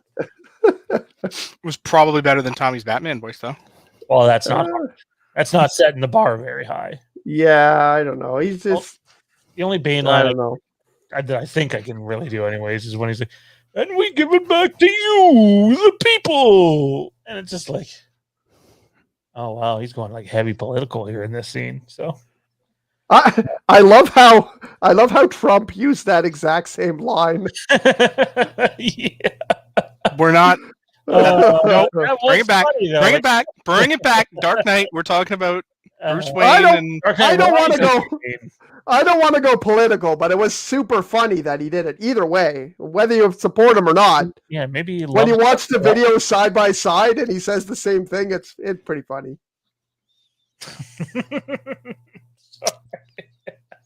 Oh man, I know we that movie is garbage. That's what I'm saying. Oh man, you know what? I can understand people who don't like it. I like it, and like I said, I like it on par. It switches for me whether I like Rises or Dark Knight. I like it that much, but I understand why people don't like it. And I don't think I would feel the same about The Dark Knight. I feel like it's harder to punch holes in that movie than it is in Rises. So I understand how people feel, especially being as the Bane character is way different than the Bane character in the comics. He is smart in the comics. A lot of people think he's a dumb thug in the comics, and that's not true at all. But that's the prevalent version of the character, but I mean, there are other versions. I mean, I hadn't read the specific take on Bane that movie was made out of, and I legitimately didn't realize that it was a comic book version of Bane that was, trained by the League of Shadows, and then eventually I did find a saga where that was the case. That doesn't bother me so much, but like, a lot of people think that Bane is they think of him breaking Batman's back, but when they think of that, they don't know that he set up Batman to lose against all of his enemies. Like he masterminded a plan where that was able to happen. So, but there's a lot of people out there on boards who think that he should have been the way he was in fucking Batman and Robin. Like, that was only one. That's the problem with that, though. It only showed one side of Bane, and you're absolutely right. Bane is a very multifaceted character. He's very intelligent, and then he gets on Titan, and then he loses that intelligence. It just becomes brute strength. It's when you're trying to balance the two that is important, and I think this took the balance in the wrong way. Like, it didn't have that balance. It was all intelligence, all intellect, and that's not Bane to me. Like, it was mixing two versions of Bane in an awkward fashion. Like, yeah, you break the bat, but that wasn't that version of Bane that did that. That was that was Luchador Bane that did that. And that's another thing to me, that I like Bane for his backstory because it is so interesting. The orphan Mexican boy who grows up to become a luchador and then moves to Gotham and becomes Bane because he finds the drug and gets strong and doesn't want orphans to be like. There's so much more to the Bane character that I like that wasn't in Rises. I think Rises they tried to make Bane into race and it didn't work for me. It was too. He wasn't doing his own thing. He was trying to complete someone else's vision. And I didn't really like that without having that person there to be the puppet master all the way through. Well, what do you think about Scarecrow then? Because Scarecrow was way different than his comic companion as well. Well, not completely. I mean, he was different. Yes, I'll grant you that. But the core tenets were still the same. He was still preying on the fears of all of Gotham, which worked. And I mean, really, the only difference was they turned him from a mad scientist into an angry attorney, basically. Which it was like kind of like a psychiatrist in a way, wasn't he? Yeah. No, you're right. I'm thinking, because he does the judge thing in 3. Yeah. I'm mixing my. The DA brought him in. Yeah. Yeah. But I mean, no, I didn't have a problem with that because he was still the core Scarecrow, right? I mean, that was also right around the time of the Arkham Saga video games was just hitting its stride at that time, and Scarecrow was a big part of that, and he was very much like the Scarecrow in the movie. Yeah. So it worked, whereas Bane obviously wasn't. He was a niche version of Bane that you had to be a super duper comic book nerd to know was actually a comic book version of Bane, because that wasn't really common knowledge. Most people thought that was just an original take on a comic book character that felt weird, but actually wasn't. I mean, I don't know. Again, to me, that's kind of a chicken and egg. I don't know which came first, because I know I didn't learn about it until after Rises, so I can't remember which came first, chicken or the egg. But I know there is now an Earth in the DC multiverse where Bane is. He's that Frank Rager's on point with that. I mean, he doesn't have to stop doing that because they're great movies, but he does have his people. I don't 100%. Isn't Chris Nolan British? Yeah, I think so. Then that makes perfect sense. He learned from the BBC. Yeah. Anyways, if you watch British television, you'll know that they only have like 10 actors that cycle through all of their different shows and props and locations. It's all the most commingled, Yeah, well, I mean, we could go more and more into the Batman, but I think we're just stealing from stuff we're going to do later now. Spinning our wheels at this point. We could talk about this forever. I could talk about every facet of that movie. I was going to say one question, and that's how long it took. Anyways, guys, it's time for the final segment of the night, and now it's time, I guess, for Kieran on the spot. I'm going to sort of handcuff Kieran here a little bit. Try not to go full spoilers, just because we don't know if other people in our audience have seen it or not. By that, he means me. I haven't watched it yet. Yeah, so give us, without spoiling it, give us your impression of the Rick and Morty season debut and what you think's to come. Well, the tone of it was a lot different than I thought. That the way that this episode sets up is more like a later episode of a Rick and Morty season. Normally every season there's one or two episodes that are more of a interesting story and building up a crazy world and just coming up with ideas that are like really out there, really crazy. And it was a little bit less about the laughs. I did laugh hysterically at a joke at Nintendo's expense. I'm sure Johnny will know that one when it comes up. Laughed my ass off at that. Mr. Nimbus was even more crazier than than I thought he was going to be. The character Mr. Nimbus, I was really excited about it because I knew it was Dan Harmon doing the voice of it. and it delivered. It delivered and then some. It was pretty fantastic.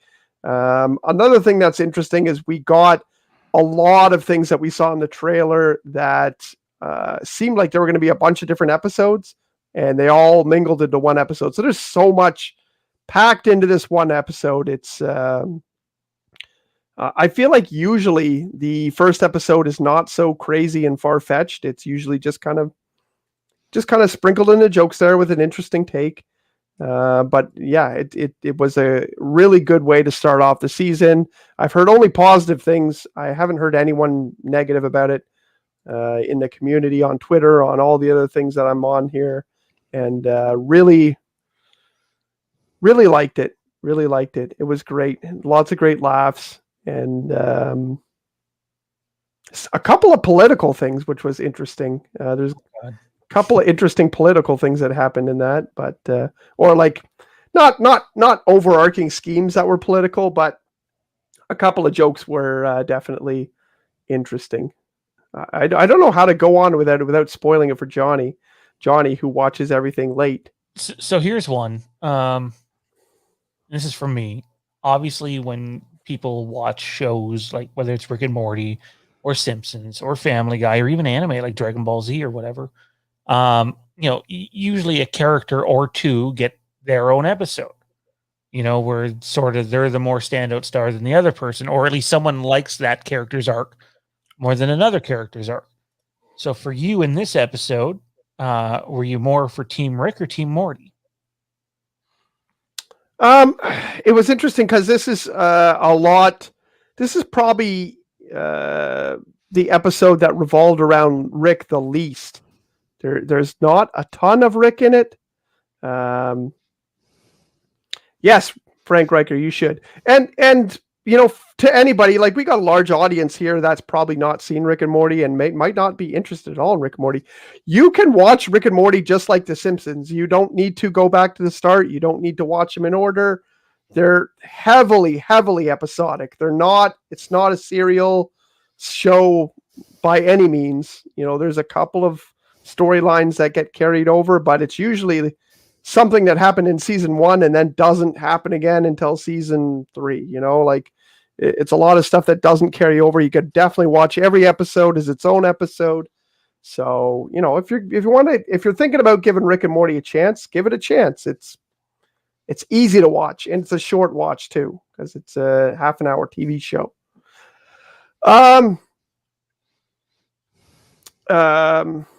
So I love the first 3 seasons of Rick and Morty, but something about 4 didn't make me laugh as much. I kind of feel that way as well. One of the big things that happened is season 2, between season 2 and season 3, Rick and Morty really blew up. Like, the popularity went great, like, just crazy. The whole Pickle Rick thing went crazy. Everybody was talking about Pickle Rick all the time. Didn't matter where you went. You saw people with handles online all, crazy about it. And I think that really gave everybody a sense of every episode has to be great, and everything has to be amazing. And you don't forget, a lot of shows that you watch, they have duds. I don't think there's any duds in Rick and Morty. I like them all. I was somewhat put off by the season 4 first 5 episodes. But they finished really strong with the end of season 4. So it wasn't a big deal to me. Wasn't that like half a season? So they ended up splitting the season into 2 sets of 5. And there was about 2 months in between those sets of 5. And that was just based on how they wanted to release. They had a bad schedule because they were going through, what do you want to call them? Talks about contracts and ordering new episodes. And, the creators were saying they wanted, to have a stable future. And then boom, they got a 70 episode order. So 7 seasons were ordered, which is really crazy for the TV world. And then now we should be getting them 10 at a time every year at about the same time. They should release yearly. They're already working on season 7 now. So where, unless John, do you have a question, Johnny? No. No. Oh, okay. So I'm hearing like very divisive things about season 4. So where does this episode stack up with what season 4 was? I know you love the ball, and I know I'm asking you to rate them, but like you yourself just said, you were put off by the first half of season 4. Well, I really loved the season 4 opener, so that makes it a little bit of a harder question. I wasn't a big fan. A lot of people weren't a big fan of season 4. Episode 4 and episode 5 were episodes that were less, I don't know, less acclaimed. But I guess I would say it's closer to stuff in season 3. So it's hard to get back what happened in season 1 and 2 because the fans demand that we get characters back and that we get more of the world building back and that more of this happens. And Dan Harmon and Justin Roiland always want to go against what the fans say and give them something that they don't want. And then they like it anyways. It's kind of always been their thing. People are asking for, hey, we want to see where this character goes. And they're like, oh yeah, you want to see where that character goes? You'll never fucking hear from them again now that you're talking about it. Like, honestly, that's what they do. They have interviews. Has any guest character ever come back? There are some, but the overwhelming majority, no. There's not a lot of returning characters. I can't think of a big character that came back, like one with a big voice actor, because they have had a lot of great voice actors on. You know, Stephen Colbert was on it. John Oliver was on it. I don't know why I'm. Nathan Fillion was on it. Yeah. A lot of the characters die too. There's a lot of characters that you really like, and then they die at the end of the episode. So. Yeah, but I don't know. I liked it. I thought it was great. Mr. Nimbus was very weird and sexual, and it was very entertaining. So there was a lot of jokes in here that kind of revolved around almost the kind of humor that we do here, where, you know, like a lot of times we go into things that are weird and kind of taboo, and we make jokes about them. And that's why it's funny, because it makes you nervous. It makes you think like, what the fuck? Like, I can't answer that question. And that's a lot of what happens in this episode. There's a lot of weird innuendo things that happen where it's just kind of a nervous, funny energy.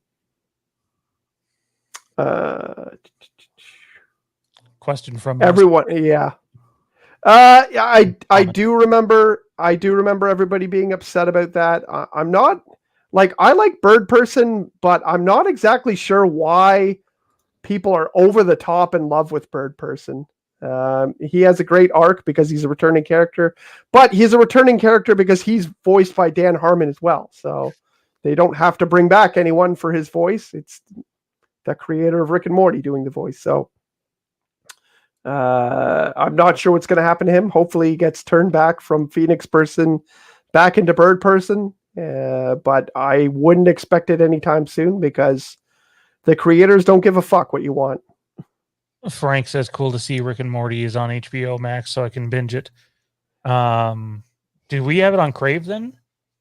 That's a good question. I don't know that. And the reason I don't know that is because I have it on PVR. I have it on DVD. I have it saved. I have it, you know, I have it many, many places where I can watch it. So I haven't checked it out on Crave yet. No. See, if it was on Crave, I might have given it a shot. I can lend you the DVDs.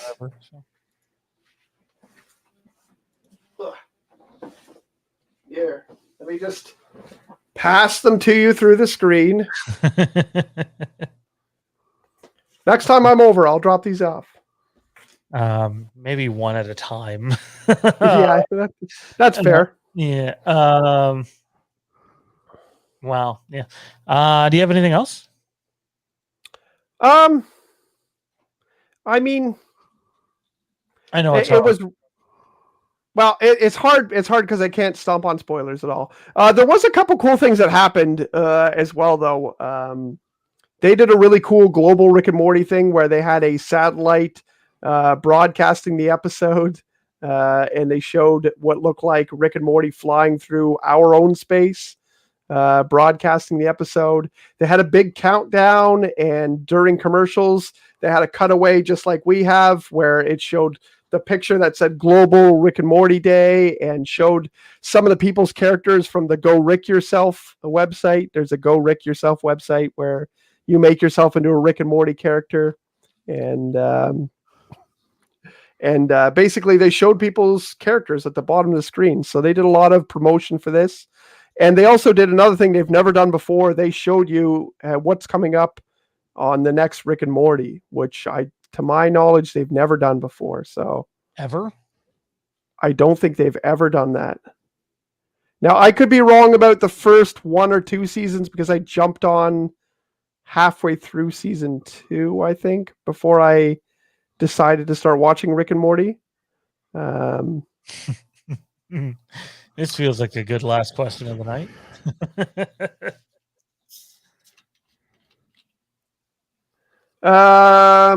I use what the hell is that stuff called? Fuck, I don't even remember what it's called. Yeah. But you know what? I've always been a person where I use like just generic brand stuff. I've always been like, why would I buy the expensive stuff? This stuff is just as good. But I used some of my wife's hair products one time when mine ran out, and I was like, man, I love it. Like, this stuff is good. Like, my hair feels way better. And then I started buying expensive stuff for my hair. I saw the error of my ways, and I started putting some decent stuff in my hair. You dog. Johnny, you got anything else? Anything else you want to bring up that might have happened? Oh, sorry, there is one more thing. We said we'd talk about it, so I got to bring it up. Even though I'm not a big fan of the movies. Transformers. We'll end with Transformers.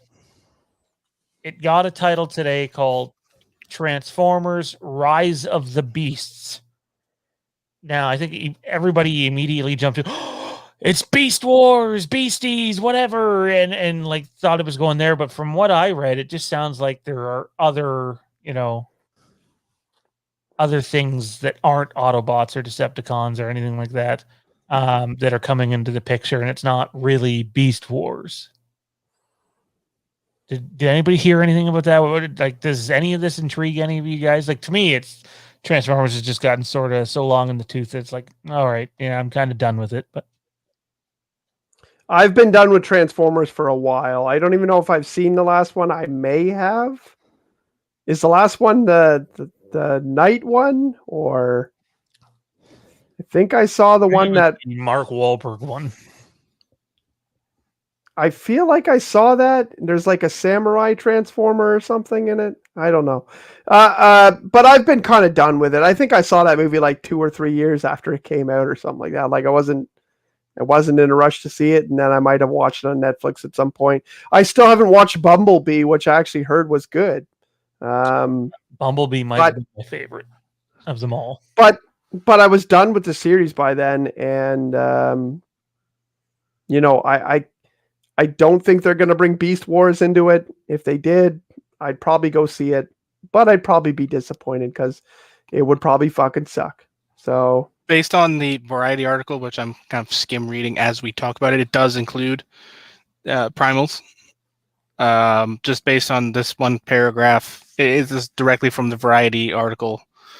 The film will draw from the Beast Wars animated series, which focused on robots transformed into animals as opposed to vehicles. As Capel explained, in the film, these Transformers are prehistoric animals that traveled through time and space, and we find them on Earth. They include Air Razor, who can become a falcon, Rhinox, who of course becomes a rhinoceros, and Optimus Primal, who is the giant gorilla. Weird. That's completely from what I read earlier. But if it's Variety, then they describe it as a prequel, basically.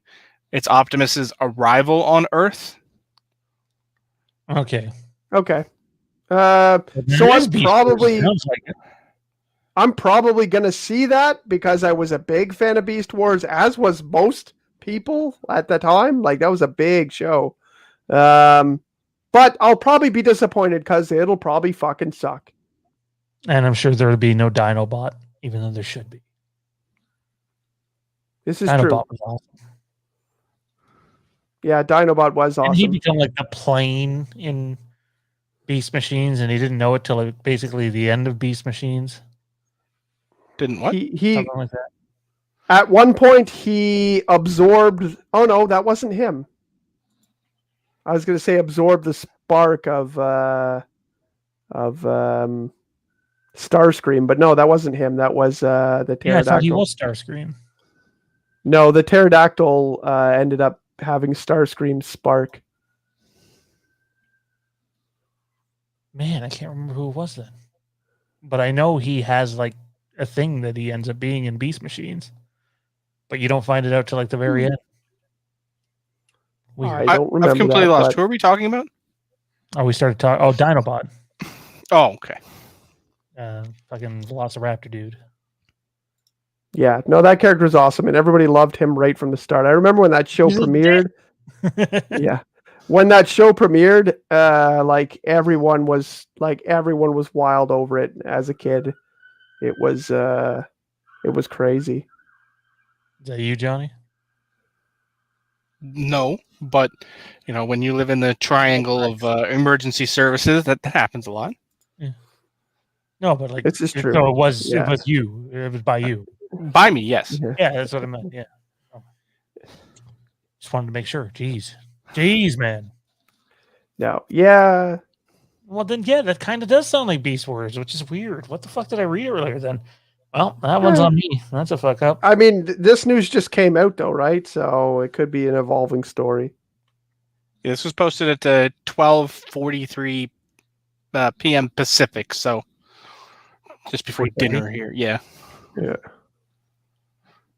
Well, oh god, Wait. hard pass. Apparently, just reading a bit further, this takes place after Bumblebee. What? How's that a prequel? It's That's what I read. production is just starting. Rise similar to Travis Knight's 2018 to Bumblebee, which is set in 1987. The new film will be set in 1994, so as not to intersect with the 5 Transformers movies.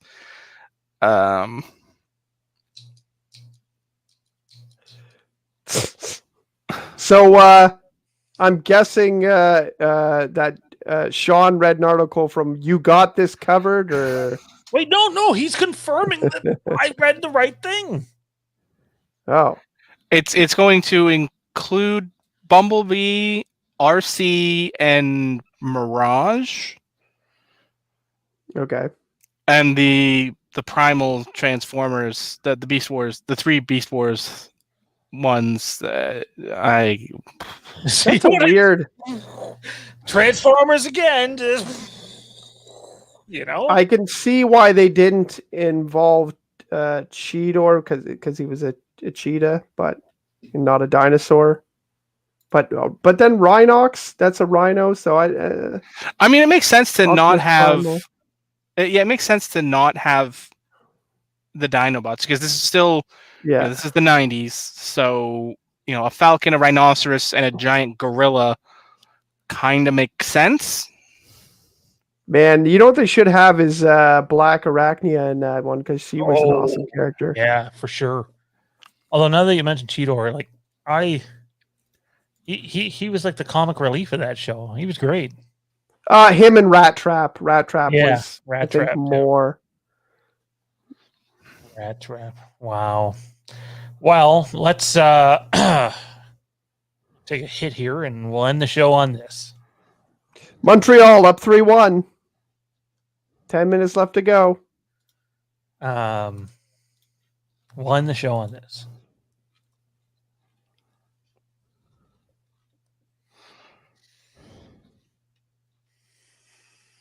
How would you feel about a Halloween film where Michael Myers is killing demons and basically becomes the Doomslayer?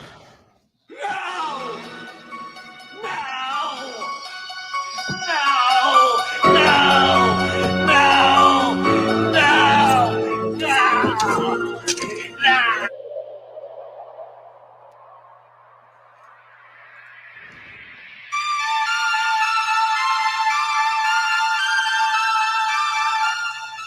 You just killed the show, man.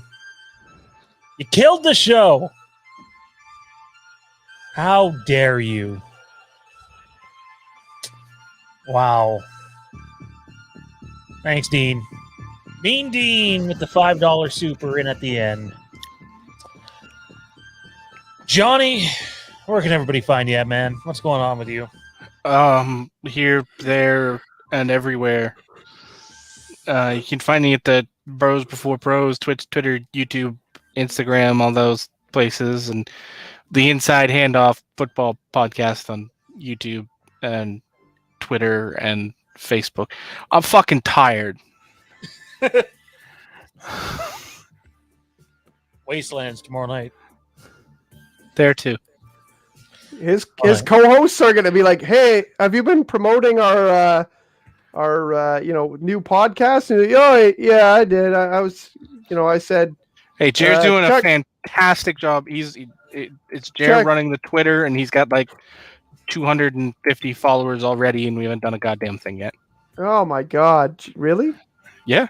With all those bad jokes? Yeah. Good Lord. Oh man. What? Dean, you're not fucking around with us here, are you? Did fucking what's his face tweet out a pumpkin? That's usually the sign. He's fucking around. Is he? I don't know, but it's fucking. It's 11:30. Like I'm fucking tired, man.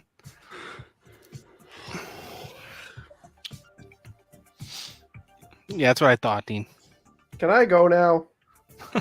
Oh, yeah. I see him say it's a joke. All right. Don't fuck with us like that, man. I'm too high for that shit. I'm too tired for that shit. Where can everybody find you, man? You can find me at the Rick and Morty Fan Show on Twitter, on Instagram. You can find me on the Rick and Morty Fan Show Facebook group. You can find me in the Fandom Empire Den. You can just look up my name and add me to Facebook. Whatever you like. Whatever you like. I'm in touch. And check us out here, there, everywhere. Fandom Empire Live Thursday and Wastelands tomorrow night. And big week, guys. We'll see what happens. For Johnny, Kieran, Chat Mods, Toronto Freddy, Frank Riker, Matt Whitfield, Jade, and Tommy B on vacation. No one in the chat even mentioned my new setup. You guys are all pieces of shit. Every 60, entirely inaccurate. Jade was going on all night about your lights looking like a rave and turning into a portal behind you, and it was definitely a frequent topic of conversation in the chat that your setup was different with the lights looking like a portal and multicolored faceted. And I take it back. You guys aren't all pieces of shit. Well, folks, that's the show. Until next time, don't forget, the boogeyman is in fact